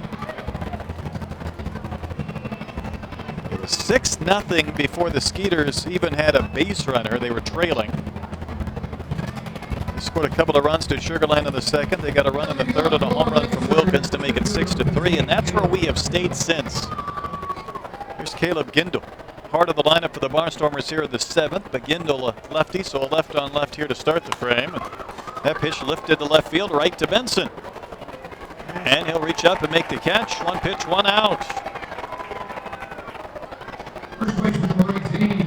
So it's Casey Hobson. You think about managers, and you know, it's not like they're just sitting in the dugout saying, you know what, who's up to pitch? You know, here's a concerted effort where Haley went one inning, and you say, well, why didn't he go multiple innings? Well, you have a lefty in the bullpen, and the first two hitters up, Gindel and Hobson, are left-handers. So this would be the optimum time, you would think, to bring on Richardson. His first pitch is a strike over the outside corner. A couple of weeks ago, I sat down with A.J. Hinch, and we did a pregame interview, kind of an extended visit when we could talk about things other than just what's transpiring that day. And there's a curve up and in. And he explained how he manages every day's game at 2 o'clock in the afternoon. He sits down at 2 o'clock and he maps out the potential scenarios for relief pitchers, pinch hitters, the way he sees the game unfolding hours before it takes place. As Hobson swings and misses. The idea being that if something happens late in the game where you think, boy, when would I like to use my lefty Richardson? You think, you know what, I'd like to use him late in the game if I ever get these two guys due up. There's a check swing and a pitch, and no swing, says Kevin Leventhal at third. It takes the emotion out of the situation because he's thought about it hours in advance of what he wants to do. How do you kind of plan for the pinch hitters, though? What he does is matchups. Here's a pinch hitter. I'd really like to get this guy off the bench against this pitcher if it works out. Hobson will take strike 3 called over the outside corner, so the lefties retire the 2 left-handers. And there's 2 gone. The night we were talking about it, he had Beltran on the bench. And he said, listen, if we're in a game late and Andrew Miller comes on, I'm going to bring on Beltran to pinch hit. I want him batting right-handed against Andrew Miller. He did. He singled off the fence in that game, but that was a matchup that he wanted to employ if it was able to come to fruition. There's Sean Halton. He had the big grand slam in the second. He fouls one back to the screen. Is that his way of kind of, so he doesn't have to panic late in the game? He's got everything kind of planned out. I think so. And, you know, obviously it doesn't always work out, but there's a lot of times, I'm sure, where you get to a certain point in the game and you're like, this is the matchup I wanted with this hitter against this pitcher or this pitcher against this hitter. And you've almost, I won't say visualized it, but you've anticipated it or planned for it. Maybe it's more of a math equation for the Stanford grad. In a lot of senses, in today's day and age, it is. It's the counts of ball that a strike to halt. You play the percentages. Well, this batter's had success against this pitcher. This pitcher's done well against this batter. Pitch down in the dirt, 2-1 to Halton. Then I said to him, do you ever lose those games you plan out at 2 o'clock? He's, no, we always win those. You know, things go a little haywire sometimes in the real game, but when I think it through at 2 o'clock, you know, we win all of those. 2-1 pitch is fouled back and out of play to the right. Well said, A.J. Hinch. So in his mind, he's 162-0 every year. At least it starts that way. Nice. And then it may take some detours off of that. That's good. I like that. I never really heard a manager planning that much in advance. The 2-2 again fouled away to the right. And if your Yankees don't get going, they might be about 162-0. Oh, stop. Gotten off to a great start. This was the first real test the Astros have had. They've had a pretty easy little run here as they build up a huge lead in the division, but Yankees in danger of losing the first 2 of a 4-game set. Pitch to Halton is on that outside corner, strike 3 called. So Richardson comes on, goes 1, 2, 3 and done. So it is stretch time here at Constellation Field. The Skeeters bats need to get it going. They still trail the Barnstormers. Last score 6-3.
right-hander Kevin Munson on the mound, and he will deal to Chris Nelson. We'll get his numbers in just a moment.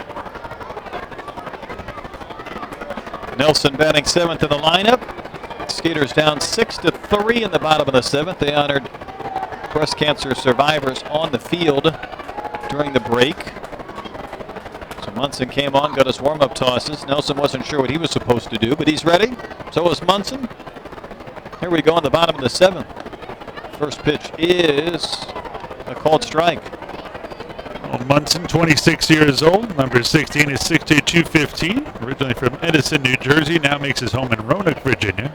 Last year he was at AAA with Tacoma. Right-hander uncoils and misses down and out. The count of ball and a strike to Nelson, who hit an Oppo 2-run homer in the 2nd, which got the Skeeters on the board. Made it a 6-2 game, but they only added one more run against Villanueva in his 6 innings of work. Now it's Munson's turn in the 7th, trying to protect a lead.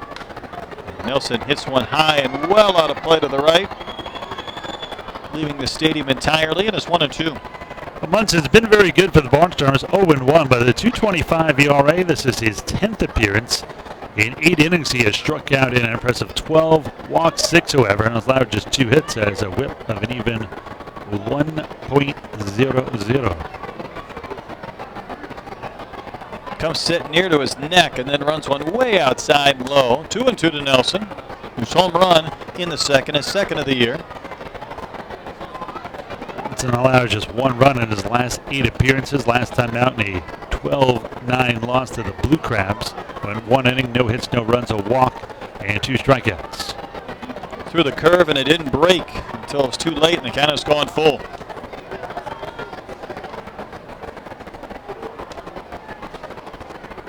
Munson out of James Madison. Just in the Diamondback system for a number of years before Tacoma last year. Ground ball rolled towards short. Scooping it is Frias. His throw a little bit low at first. Hobson able to go down to a knee and extend and catch it, and there's one gone. Here's Derek Miller. He has one of the 5 Skeeters hits in the game. They've had 2 homers and 3 singles tonight. Yesterday it was the opposite. They left 11 men on base. They had 10 hits and a 5-3 win. Tonight it's been a little tougher against Villanueva and now Munson. And the pitch to Miller is well placed for a fastball strike outer half of the dish. Munson, his junior year, this is what got him drafted. He went 8-1 with a 1.64 ERA in 28 appearances out of the bullpen and 10 saves. And we'll get into the attention of a scout or two. Well, this will get some more attention. 55 innings, 70 Ks, although he did walk 24. His last one missed outside to Miller, 1-1. Split last year between Tacoma, as I mentioned, and the Barnstormers. 12 games with the Barnstormers, 2-0 with 3.09 ERA. 1-1 curve, and it rolls in for a strike as Miller lifted up the hands, and it rolled in for strike 2.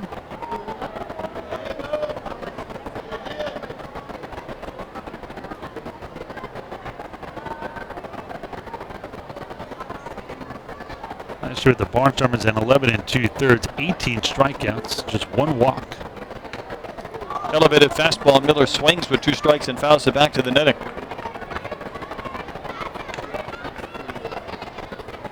We'd like to get a couple of guys on here in the 7th, put some pressure on these Barnstormers and see if the Skeeters might be able to get one up and out of here again and try and come from behind from a 6-run deficit for the 2nd time in this homestand.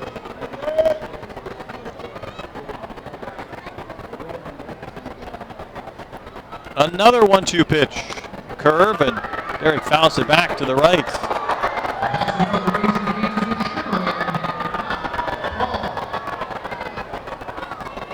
Skeeters began the night 2 games ahead of these Barnstormers in the Freedom Division in first place.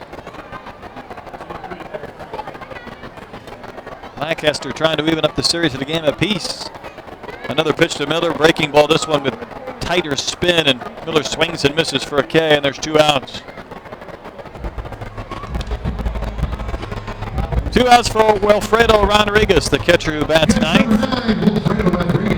Take a look at the Atlantic League scoreboard. Brett mentioned Somerset and Southern Maryland rained out for the second straight night. They had already had a double putter planned tonight, and it got rained out. Bridgeport beat the Revolution 4-2.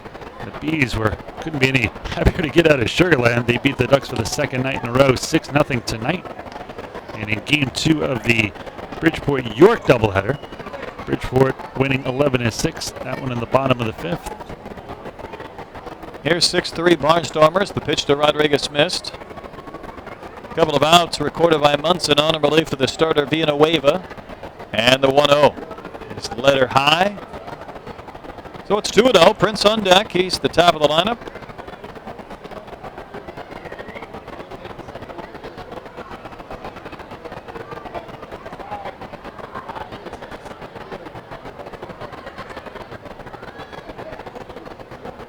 Next one on the way is a swing and a foul off the mask of De La Rosa. I think Chris Tribett at times has been up off and on this half inning in the bullpen for the Skeeters. They've used 4 pitchers. Nix, the starter, went 2.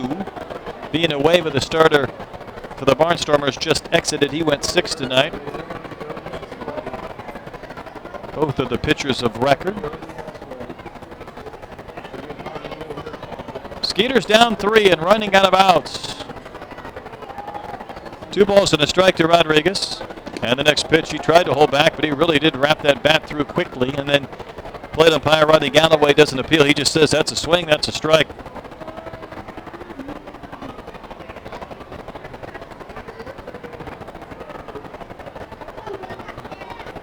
Skeeters haven't had a man in scoring position since Wilkins homered in the 3rd inning. And the 2-2 front door breaking ball that almost caught that inside edge. The knees buckling a bit of Rodriguez. Just about caught that inside corner. Instead, the count has gone full. Rodriguez thought it was coming inside, kind of jumped out of the way of that one and almost caught that corner. Locked him up. Count has gone full. Here's a payoff. A little flare, headed to left, dropping in front of Robinson for a base hit. So a 2-out single continues the 7th, and it turns the lineup over for Josh Prince.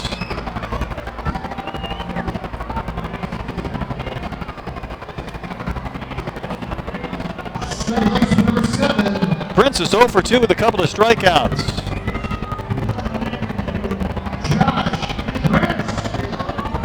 Prince has to cut down on the K's. I know he's looking for a little more power this year, but he came in leading the league in strikeouts at 27. Now has 2 more to add to that.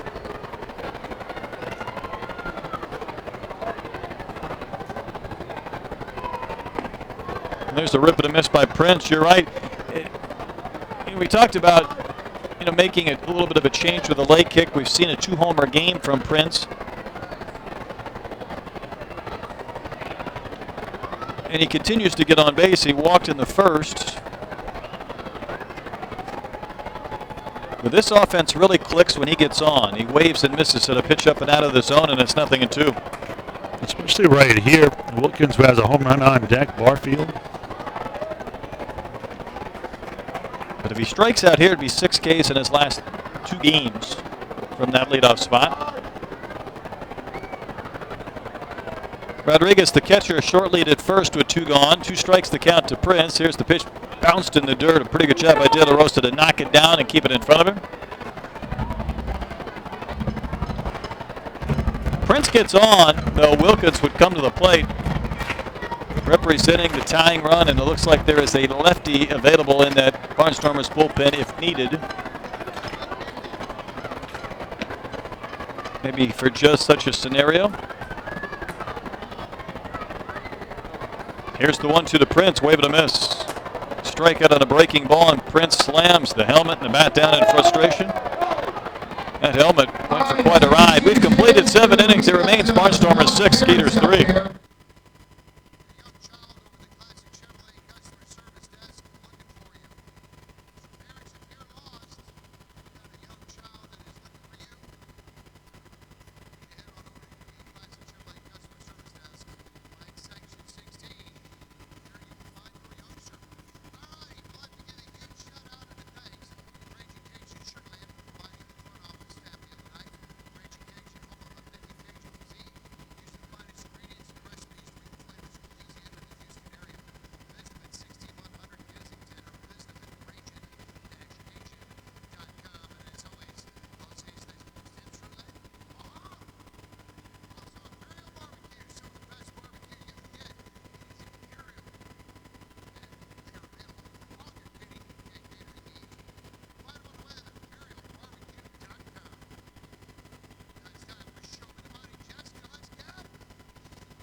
This game heads to the 8th inning. Skeeters trailing 6-3. New pitcher, new broadcaster to tell you all about it. Again, here's Ira. Thanks, Brett. Chris Tribett, the sub-sidearmer, if you will, comes on here. A cross between sidearm and submariner. Been effective in the Skeeters. Number 31 is 5'11", 185. A Collinsville, Oklahoma native. In his third stint with the Skeeters. 5 years as a pro, all in independent baseball. He pitched a 5, 6, and 7 here. Blake Galen, Kevin Ahrens, and Trevon Robinson will take over here. He is the 4th pitcher of the night. Michael Nick started it. Sean Gleason, Trey Haley, Dustin Richardson make that the 5th pitcher of the night. But always kind of fun to watch. Drive-in features a fastball, a slider, and a sinker.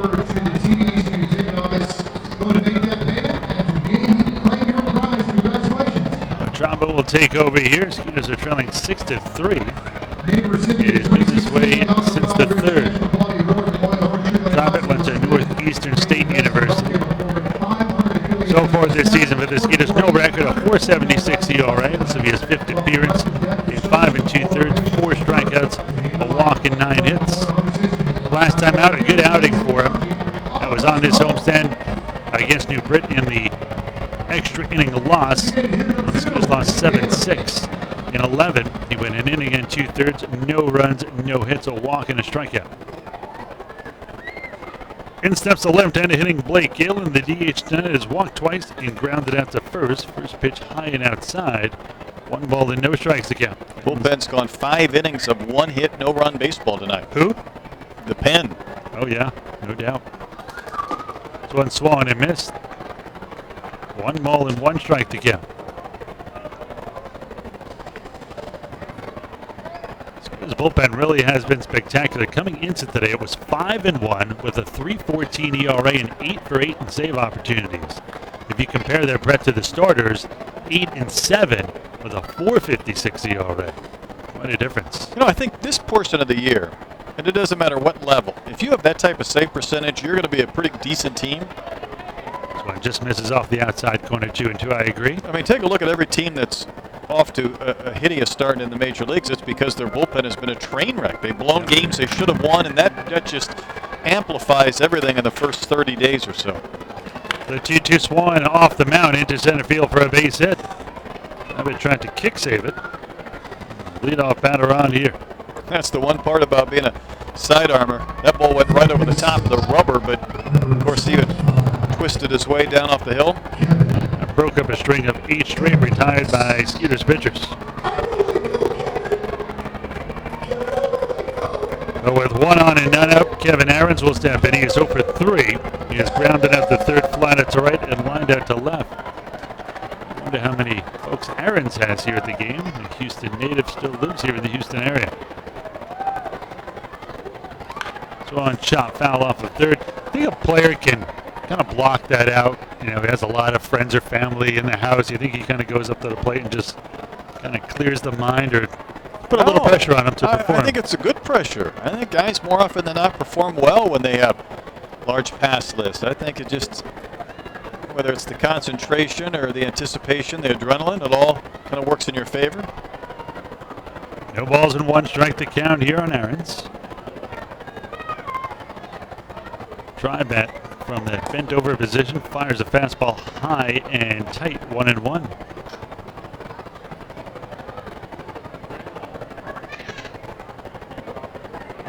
Ahrens a 1st round pick. They set up away the 1-1. Swung and missed. Good pitch there by Tri-bat. 1 ball and 2 strikes to count.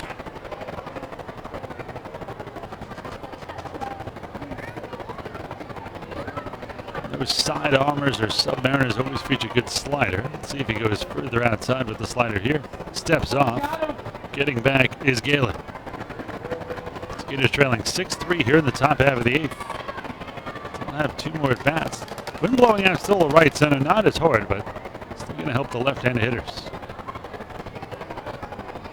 The 1-2 way outside. That slider took off like a frisbee. So what was the big game growing up in Iowa? Like on Long Island, summers were frisbee tag. We did that until we Frisbee tag? Yeah, and they were brutal. Because if you can throw the Frisbee at the guy, it's like kickball. Throw the Frisbee at the guy, it hits him, he's out. This one swung and missed. That is strikeout number 1 for Tribet. 1 out and 1 on. You want to know what the Iowa version of that is? Corn. Cow tipping? No. Even upstate New York, they do cow tipping. Is that all you guys got?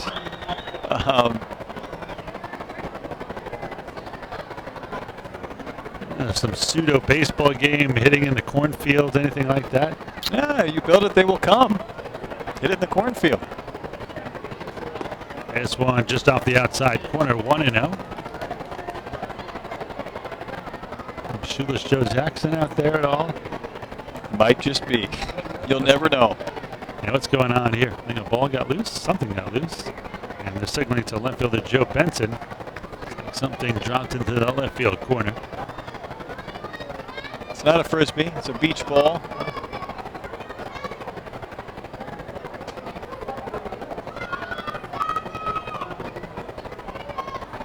Beach ball's also pink tonight.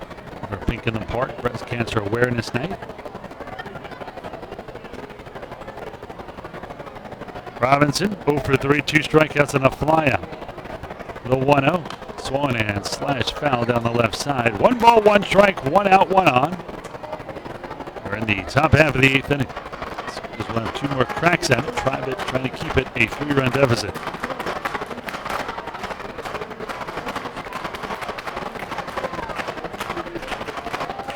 Chris, one of those scrappy guys you just can't help not to root for. The 1-1. Swung and fouled off. May have gotten away with one there. I think that got way too much of the plate. 1 and 2, however. Who do you think is the fans that root against the scrappy guys? I mean, how can you not like a David Eckstein or a Chris Tribet? Who do you think goes, ah? Yeah, Eckstein's a good example, but there was, he was like a gnat, right? I mean, there's some people that just got tired of him performing well. And he would wear you out. 10, 11 pitch at bat sometimes.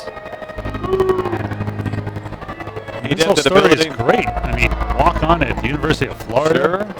I'm sure since he was in Little League, people said, I'm not taking him. There goes the runner. The throw down to second is nowhere near Lance Sawatsky. It goes into center. Derek Miller will throw it into third, but making it easily to third is Galen. Rodriguez probably should have held on to that one. That is the second stolen base of the night for Galen. The pitch was up and in, and he just let it go, and there wasn't anybody at second base to take the throw. Galen have 5 steals on the year. Known as a stolen base and an E2. Now the Skeeters will bring in the infield. Trailing 6-3 here in the 8th. Robinson, the switch hitter, batting here from the left side, awaiting the 2-2. Tribet fires it. This one high and outside. No run the count full. 3 balls and 2 strikes here. Tribet 15 pitches, 8 for strikes, 7 for balls here in the top half of the 8th. 6 runs on 6 hits for the Barnstormers, 3 runs on 6 hits for the Skeeters.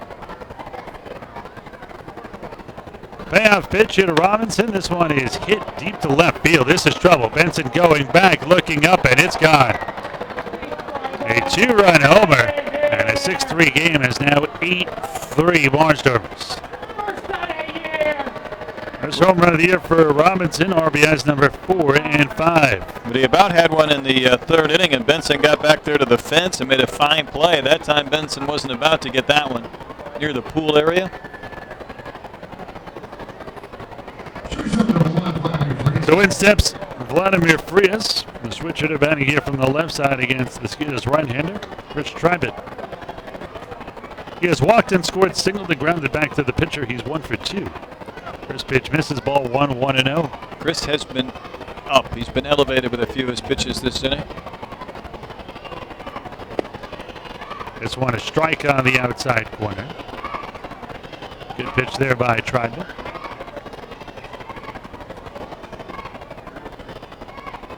The 1-1. This one low and in, 2 balls and a strike. On deck, the number 9 hitter, the catcher Anderson De La Rosa.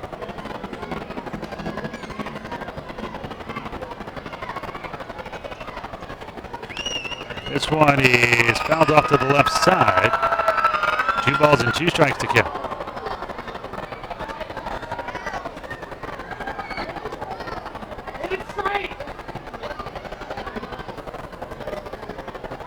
Two and 2 the count here on Frias. Tribe looks in for the sign from Wilfredo Rodriguez. This one swallowed and missed. Way out in front of it. That is strikeout number 2 for Tribe. Out number 2 here. A 2 in, 2 out, none on, and in steps Anderson De La Rosa. The right-hand hitting catcher is 1 for 3.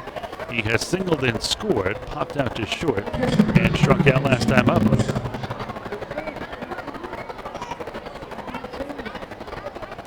Is now trailing by 5-8-3 with a pair of runs in here on the home run by Trayvon Robinson.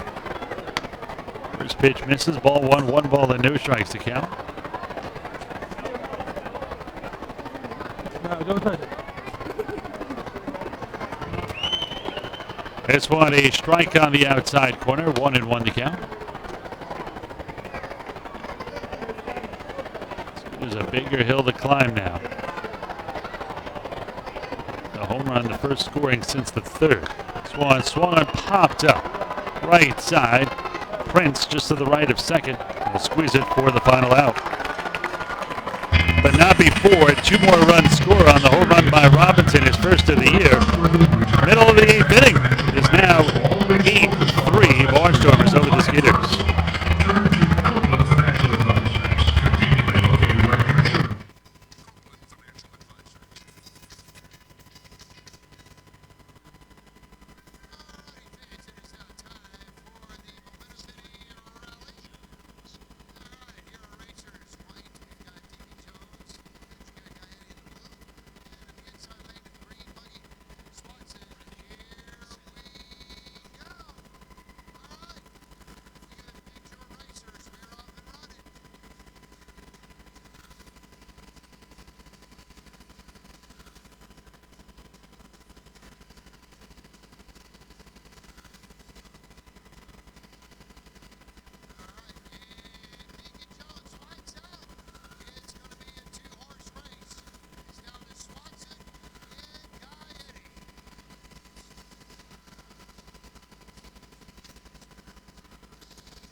Skeeters getting ready to bat in the bottom of the 8th. They will face a new pitcher. Left-hander John Anderson on for the 10th time. No record, a 1.69 earned run average. He's given up a couple of runs in 10 2/3 innings of work, and he struck out 14.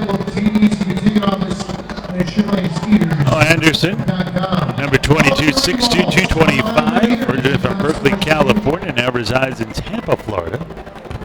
Pitched for New Hampshire last season, as high as AAA. Will take over here. A 3rd pitcher of the night here for the Barnstormers, who now, after a 2-run homer in the top half of this inning, have a 5-run lead at 8-3. We'll face 2, 3, and 4 Andy Wilkins, Jeremy Barfield, Travis Scott. The big hitters coming up. Skeeters running out of time and now have a bigger deficit. Have 2 more cracks in it. We'll start here with the bottom of the 8th.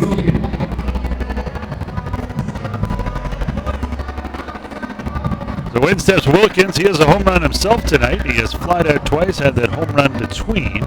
His 2nd of the year. Came in at 246, had 2 home runs and 7 RBIs.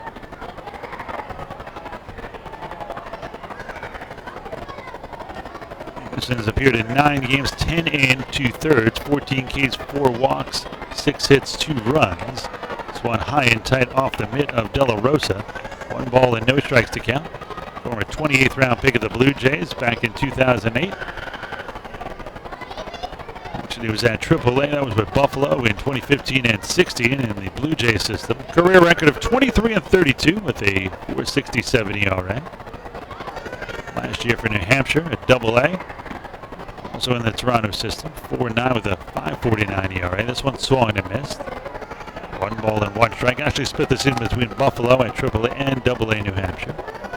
Bet that's not a treat in April. Those 2 stops. I'll bet. Yeah, it's not exactly a warm up there.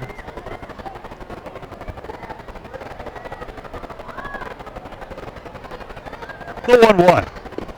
Just want to strike on the outside corner. Great off speed there. 1-2 the count. Anderson, 28 years old. I don't even know how to pronounce this college, otherwise I would test you. C-H-A-B-O-T, Shabbat? Or as us Jewish guys say, Shabbat. Ever hear of it?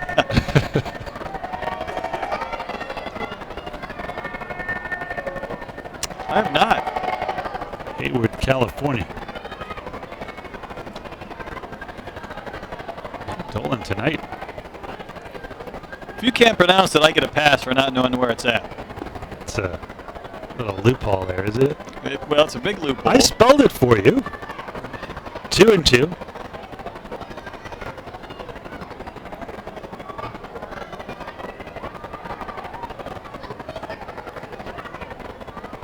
Two balls and 2 strikes here on Wilkins. Just trailing 8-3 here in the bottom of the 8th. This one is low and away. They'll run the count full 3-2.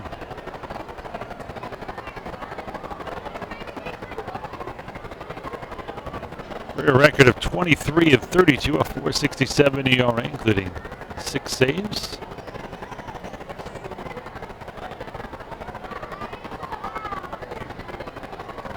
Payout pitch here to Wilkins. This one swung and fouled back. Wilkins had a great at bat in this game already, where he had 9 pitches. You know, when he hit that home run in the 3rd inning, and it was a majestic cloud out there to right center field, I thought your earlier prediction was right. This was going to be a shootout. This was going to be one of these high-scoring games, and there wasn't any runs since until that home run from Robinson in the top of the 8th. Skeeters haven't scored since then. Again, the 3-2 here to Wilkins. Swung and clubbed down the right side. That's going to be a fair ball. No, just foul. Wow. That didn't miss by much. Wilkins will have to come back here. Wilkins didn't argue. From our vantage point, it almost looked like it hit the chalk. As soon as he hit it, it looked fair, but it did clearly hook foul, probably a foot or 2 to the right of the chalk line. Very close.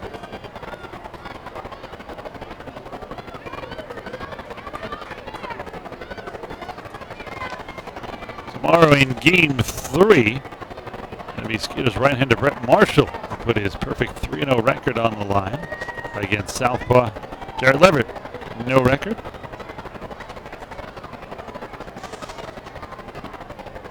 Some notables went to this college. As our old partner here, Andy Humphrey, hands it to us. Did you find out the pronunciation of that college, though? He doesn't know either. Ned Yost went there to the college. John Anderson did. Nate Shearholtz and Tom Hanks. All right. That's a good pull, Andy. So you have a couple of big leaguers and a... Forrest Gump. I was going to say a 3-time Academy Award winner, but stupid is as stupid does, Dolan. So Wilkins down at first. Barfield steps in. Barfield can make this closer quicker. This one is in the dirt. 1 ball and no strikes here on Jeremy. Skeeters trailing 8-3.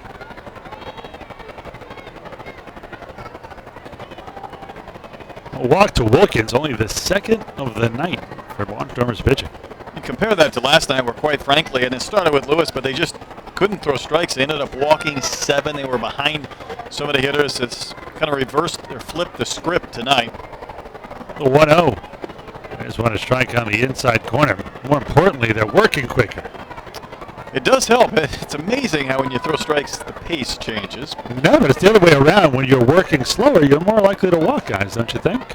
I would think. You study long, you study wrong, as they say. This one is chopped off the foot of Barfield. He's going to walk this one off, 1-2.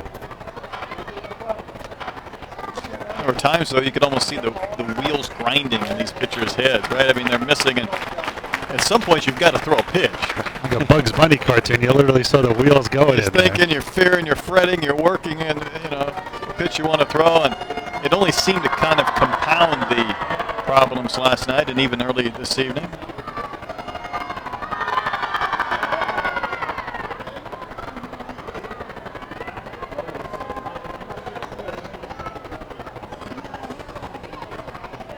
The 1-2. Swollen and fouled off to the right side. Count remains 1-2 here on Barfield. Barfield 0 for 3. He has struck out, popped out, and flied out. Anderson keeps throwing pitches, but he's yet to get an out.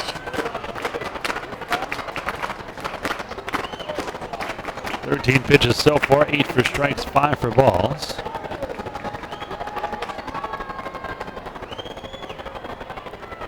Long look in here from the southpaw. The 1-2. Check swing. They appealed. Did he go? Yeah, they say he did. Barfield strikes out for the second time tonight. 1 on and 1 out here for Travis Scott. I didn't see if Rodney Galloway verbalized that, but Jeremy didn't even wait for the appeal. He just felt like he swung and started walking to the dugout. Well, he's no Tom Hanks. he couldn't act that one off. No. Jeremy Barfield, the Atlantic Player of the Year, but not Academy Award winner. Travis tonight extended his hitting streak. He's 1 for 3. He has grounded out to short, singled, and struck out. Nice one to strike. No balls and 1 strike here to Scott. So he now has an 8-game hitting streak. Joe Benson on deck with the Skeeters trailing 8-3 here in the 8th. Let's hope Jan Santi, who was injured on the first batter of the game, is going to be okay. Had to leave after he went diving on the warning track for a ball. I think it probably just cut up and it was bleeding. It's hard to kind of go back when you can't stop it. He came in probably the hottest hitter in the league, and we've seen him make incredible plays both on the infield and in the outfield.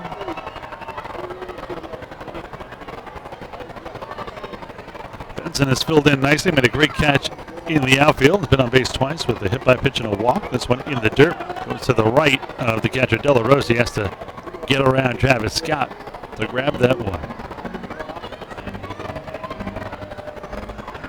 You know what I think I've never seen called batter's interference? Like when a catcher's either trying to throw out a runner or get around a batter and he's clearly blocking them. I would invite you to some youth baseball games because you'll see it on a regular basis. I know, but you're talking youth, not professional baseball. Is it called? Yes. This one just off the outside corner, 2-2. Is it called correctly? Well, that might be up for debate.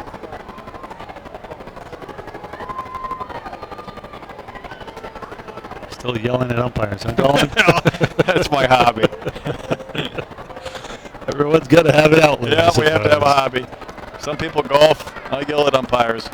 The 2-2. This one misses outside, 3-2. So what do you like?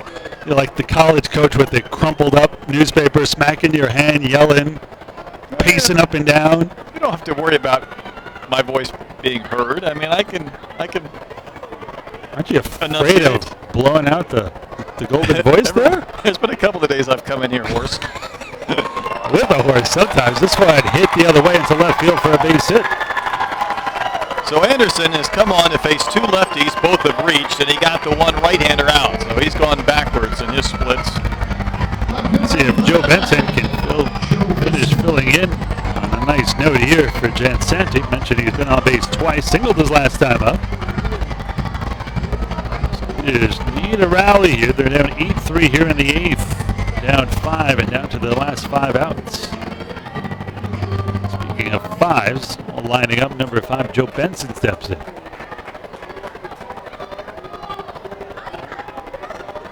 Benson, a great stroke for that single, just right into left field.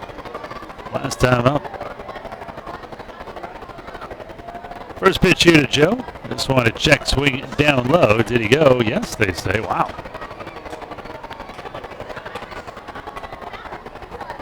No balls and 1 strike to count.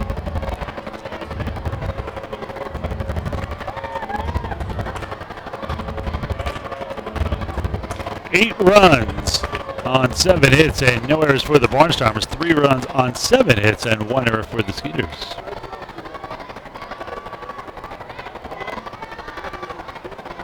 The 0-1 here from the southpaw Anderson. This one high and outside. 1 ball, 1 strike, 1 out, 2 on. My prediction was way off in this game. I predicted 15-14 with that wind blowing out. Thought that was bold. There's still a little time left, but not much. The 1-1. This one punch foul down the right side. 1 ball and 2 strikes to count. There's a lot of lefties in this Barnstormer lineup. They include the switch hitters, 5 with their power.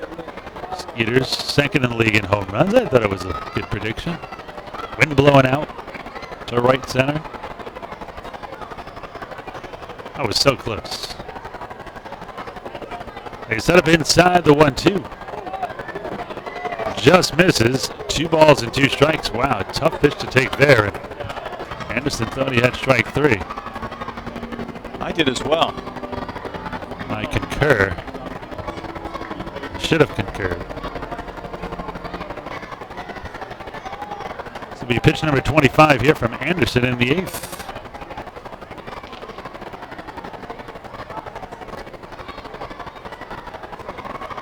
The 2-2 here to Benson. They set up inside. Anderson fires, and this one in the dirt. That'll run the count full 3-2. Well, he's been so ineffective for so long this inning, just missing and putting guys on. The Barnstormers have had to resume some activity in their bullpen. And also, you mentioned that the 2 lefties reached against him, and Lance Sawatsky, who's a power-hitting lefty on deck.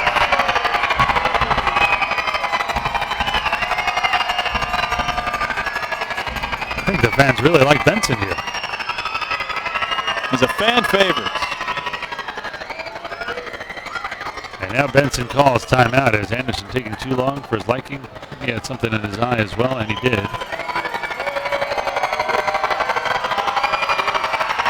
This cheering has nothing to do with the make noise side of the scoreboard. No. Pay no attention to that man behind the scoreboard.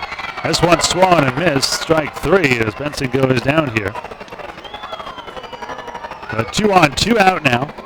And Zawatsky will step in. 1 long swing to make this a close one again.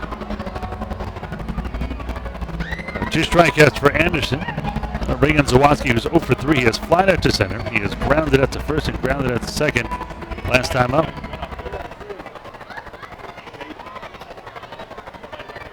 Zawatsky now 8 for his last 50.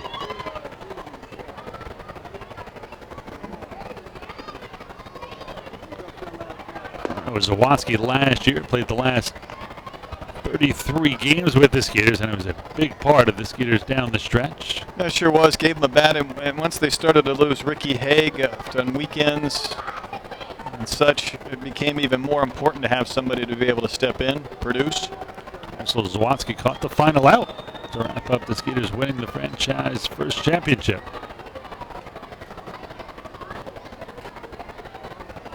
The 0-1. This one is low and away. What happened to the ball? He gave it to Derek Loop, who got the final out for some reason. I don't know why he didn't keep it. And Loop still has it as far as I know.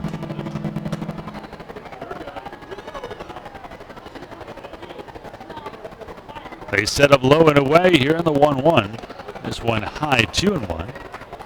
Anderson still fighting it here. Well, he is. I mean, he can't go back to back on strikes, and he can throw a ton of pitches, even if he can navigate without giving up a run this inning. Chris Nelson who hit a home run in his first at bat on deck, and then you get the righty-lefty matchup. This will be the 30th pitch here by Anderson. This one fouled off. 17 of those for strikes, 13 for balls.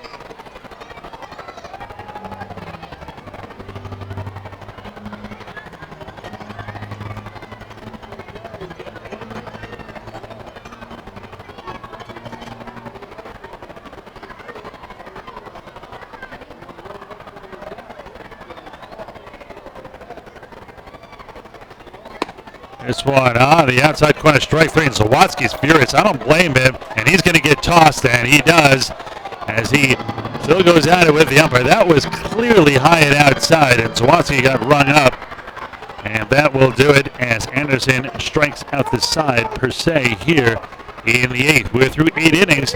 It is 8-3 Barnstormers.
Skeeters have a handful of changes.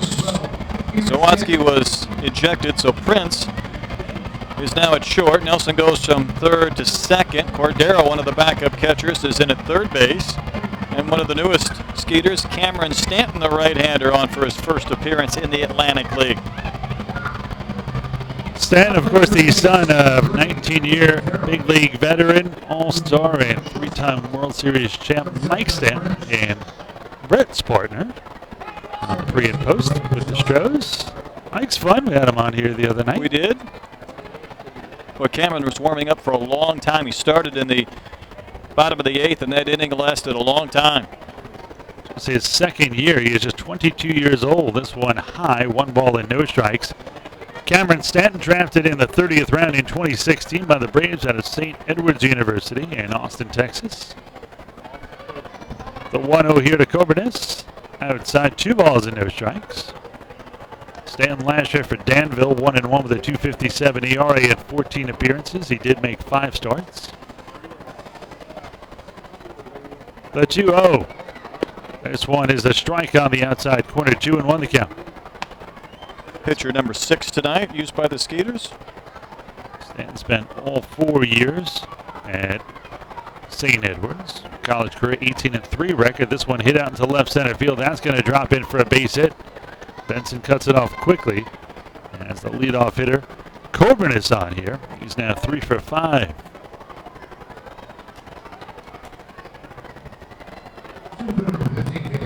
A 1-on, none out for Caleb Gindel. He has grounded out to short. He has walked, scored, and driven in a run. The base is loaded, walked back in the second, lined up to short, and flew out to left. He's 0 for 3.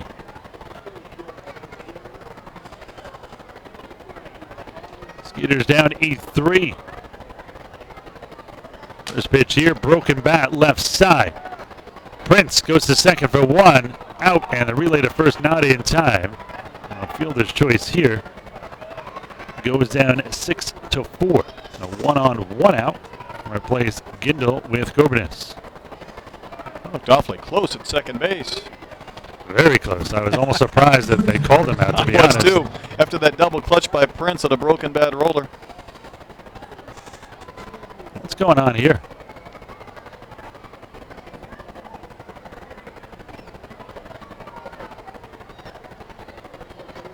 Stanton just wants a new baseball? I don't know. Rodney Galloway hand-delivered one to the mound.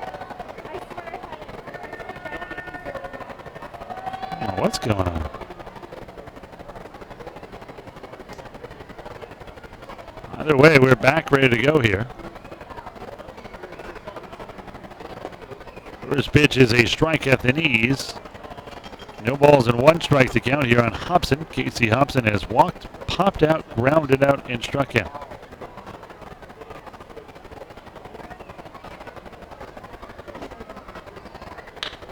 Swan hit sharply and deep to right field. Barfield going back, looking up, and this one's going to be off the top of the wall. Barfield will throw it into second and holds Hobson to a very long single. Great play by Barfield. Read it well. Now first and third here. Getting all the way around to third base. You're trailing 8-3. You don't want to trail any further. Only have one more trip to the plate. Well, in steps the cleanup hitter, Sean Halton.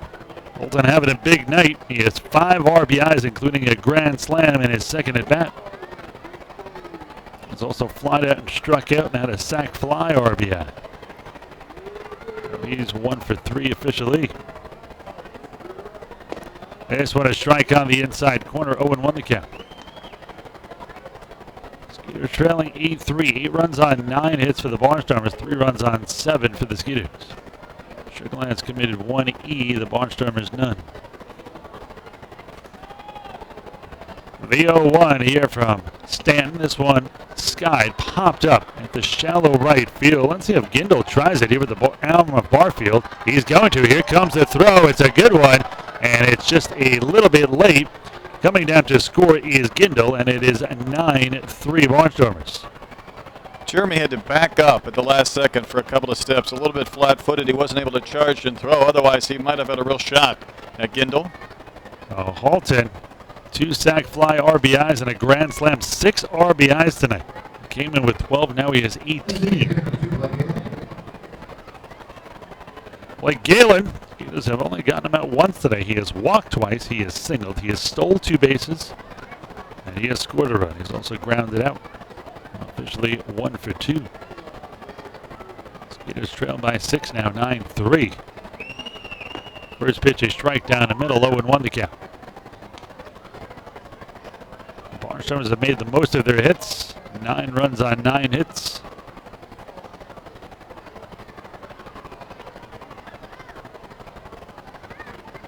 Stan looks at second and comes home. This one ripped off of first, foul. No balls and 2 strikes to count. Cameron, a right-handed pitcher, unlike his dad Mike, who was a southpaw. What did Mike say? There's like nobody in his family that is a lefty except for him?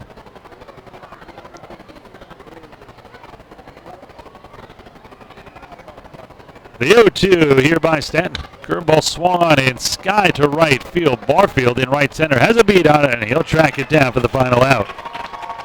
The debut of Stanton, not too bad. He allows a run, but keeps the runners stranded. The last chance for the Skeeters when we get back to the bottom of the ninth. They trail by half dozen, 9-3. We'll see if the Skeeters have their biggest rally of the year in them when we come back here in a moment.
Skeeters come to bat in the bottom of the 9th inning.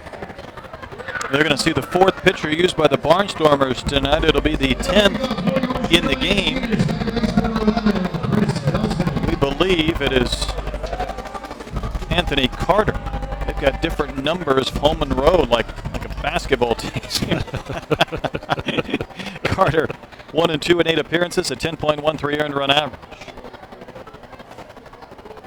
He'll face Chris Nelson, Derek Miller, and Wilfredo Rodriguez here. 7, 8, and 9, bottom of the order here in the bottom of the 9th. Skeeters trailing 9-3. Carter 6'4", 215 from Decatur, Georgia. Now lives in Wilburn, Georgia. Played for Round Rock last year. Spent time in the Japanese League as well. 2 balls and no strikes here the count.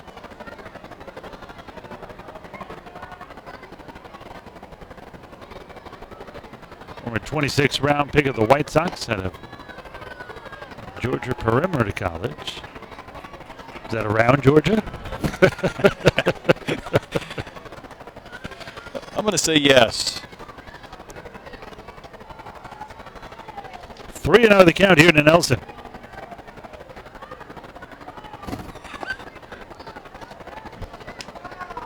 This one is strike 3 and 1 the count. Georgia Perimeter College. So you could make a few of these up in the game notes every once in a while. Neverson broadcast. Hey, it's from Georgia Perimeter College. I'd ask you where that was, as obscure it is, but obviously it's in Georgia. So on big swing, I missed 3 and 2 here.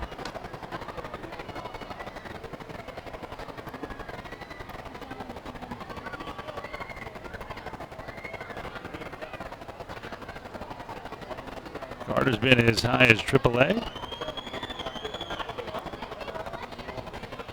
Payoff pitch to Nelson swung, a hit to the right center field gap. That's going to be at least 1, maybe more, and it will roll to the wall. Around first, heading for second is Nelson, and he'll stop at second with a double. And flashbacks of his 20-plus steals in high school. Actually stole home while he was with the Rockies. A straight steal of home. He said on the pregame show, it was one of those things I was going to do. Either I was going to be a hero or I was come back to AAA. Yeah, he said that twice. I'd be on my way to AAA. If it didn't work out. Last year in Round Rock, Carter no record, a 6.10 ERA in 21 appearances, all out of the bullpen, and 2 saves as well. A couple of 20-plus save seasons. This one foul. Miller down, no balls and 1 strike. He saved 22 in 2010 on the White Sox system with the Birmingham Barons, and then he saved 24 at Pawtucket and AAA with the Red Sox. 58 career saves, a 37 and 37 lifetime record of 4.63 ERA. The 0-1 swung and chopped towards short. Charging it is Frias. He fires it on the run in time to get the speedy Miller. 6-3 on the putout. Sting put at second is Nelson. Now Skeeters down at 6. Down to their final 2 outs as Wilfredo Rodriguez steps in. Wilfredo got a single his last time up. He was also grounded out to short and struck out. He is 1 for 3. Wilfredo wears number 9. Reminds me of a mini Pudge Fisk. A little bit.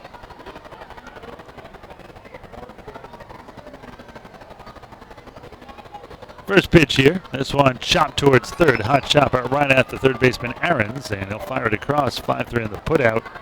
Again, Nelson stays put at second. The Skeeters down to their final out here.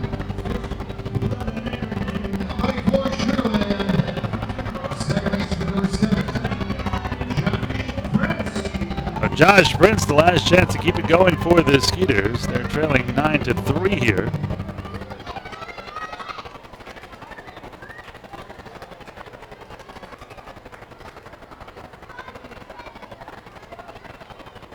First pitch to Prince. This one a strike. No balls and 1 strike to count here to Josh. Josh having a tough night. He has walked and struck out each of the last 3 times up. So 0 for 3 officially.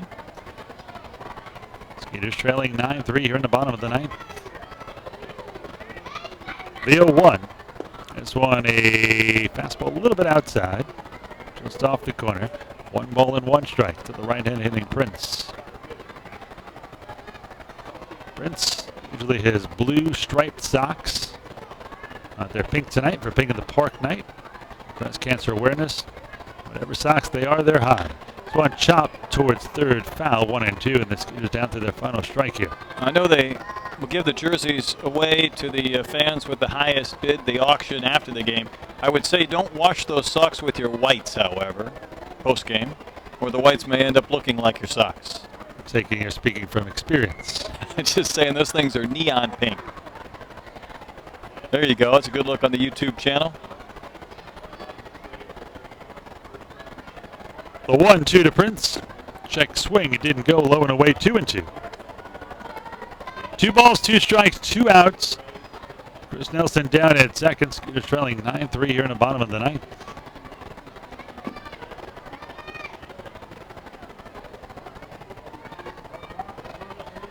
And now Anderson steps off.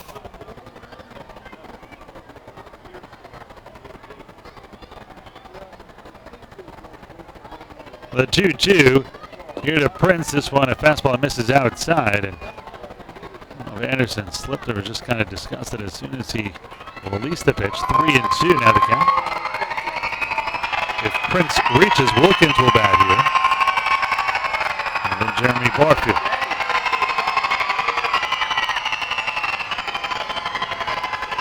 Payoff pitch to Prince. Swung and hit slowly to the left side. Prince has speed. Firing it to first is the third baseman Aarons, and that's the game as the Skeeters drop game 2 by a final score of 9-3. 9 runs, 9 hits, no errors for the Barnstormers. 3 runs, 8 hits, and 1 E for the Skeeters. We're going to take a break. We'll come back. We'll give you the final numbers. We'll have our post-game interview, and we'll preview tomorrow's game 3 matchup of this 4-game set. All that and more when we return on the Skeeters post-game show in a moment.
Welcome to the Skeeters post-game show. Well, a disappointed Ira Liebman as the Skeeters dropped this one 9-3. Final numbers look like this: 9 runs, 9 hits, no errors for the Barnstormers, 3 runs, 8 hits, 1 error for the Skeeters. The winning pitcher is the starter, Eli Villanueva. He improves to 2-1. Michael Nix drops to 1-4. Time of the game, 3 hours and 8 minutes in front of 6,779 fans here on a Pink in the Park night. Breast Cancer Awareness, sponsored by Memorial Hermann, as the fireworks go off as we speak. Well, it was all fireworks by the Barnstormers tonight. It was in the first inning where they got their first run on a sac fly RBI by Sean Holton, who I have a feeling we're going to be hearing from in a moment. And then it was Holton an inning later, after a run was in, he hit a grand slam. That was his 5th RBI of the game, and it was 6-0 before the Skeeters even came to bat in the bottom of the second. But the Skeeters got a pair in the bottom of the second, really their lone highlight of the night. It was a 2-run shot by Chris Nelson, and it stayed that way until the third. The Skeeters would get a home run by Andy Wilkins, and from the 4th through the 7th, there was no scoring. But the Barnstormers would add a pair with the score now 6-3, and that was in the 8th inning. It was another home run, this time a 2-run shot by Trayvon Robinson. That made it 8-3. They would add another in the 9th on a sac fly RBI by Sean Holton, his 6th RBI of the game. And speaking of Sean Holton, he is standing by right now with our own Andy Humphrey. Andy. Thanks, Ira. I'm here with Sean Holton, who had the big hit tonight, the grand slam in the second inning, and overall, you drove in 6 runs. But I want to go back to that home run. You've had quite a few of those over these last few games. What specifically has worked for you to find that kind of power? You know what, I think sometimes you're just a victim of circumstance when you got some good hitters behind you, and coming up with a lot of guys on base, it makes it a lot easier to drive those guys in. And tonight, Gendo and KC did a great job, and Coburnus as well, getting it going, and it was just nice to come through for the guys. You guys put up